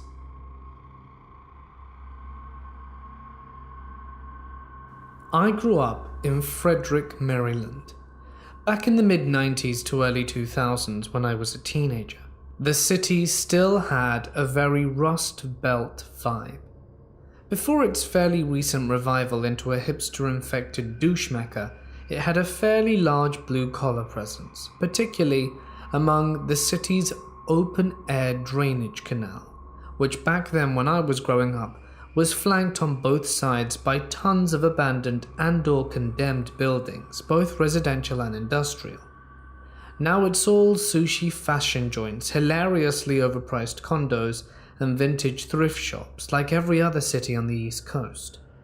Back then, we would roam around the city and break into abandoned buildings for fun. Sometimes we'd vandalize the place, but mostly we were just exploring and would use them as hangout spots where we could drink and smoke without having to worry about cops. There were a bunch of creepy moments, particularly when you'd break into a condemned house only to discover that one or more homeless people had set up there. My city kind of had a reputation for having a lot of severely mentally ill homeless people back then, paranoid schizophrenics and such, a bunch of whom I knew by name. One memory that stands out though was an abandoned house we broke into which had clearly been vacant for many years, with visible black mold growing on the walls. It was weird because it had clearly been occupied by a family previously because all their stuff was still there. Like the rapture happened and they just disappeared. Beds, dresses with clothes, family photos on the walls, all of that. We didn't dare open the fridge. It really seemed like for some reason the family drove away one day and never returned. It was super creepy walking through their home with flashlights and just getting this rotted glimpse into their lives before whatever happened.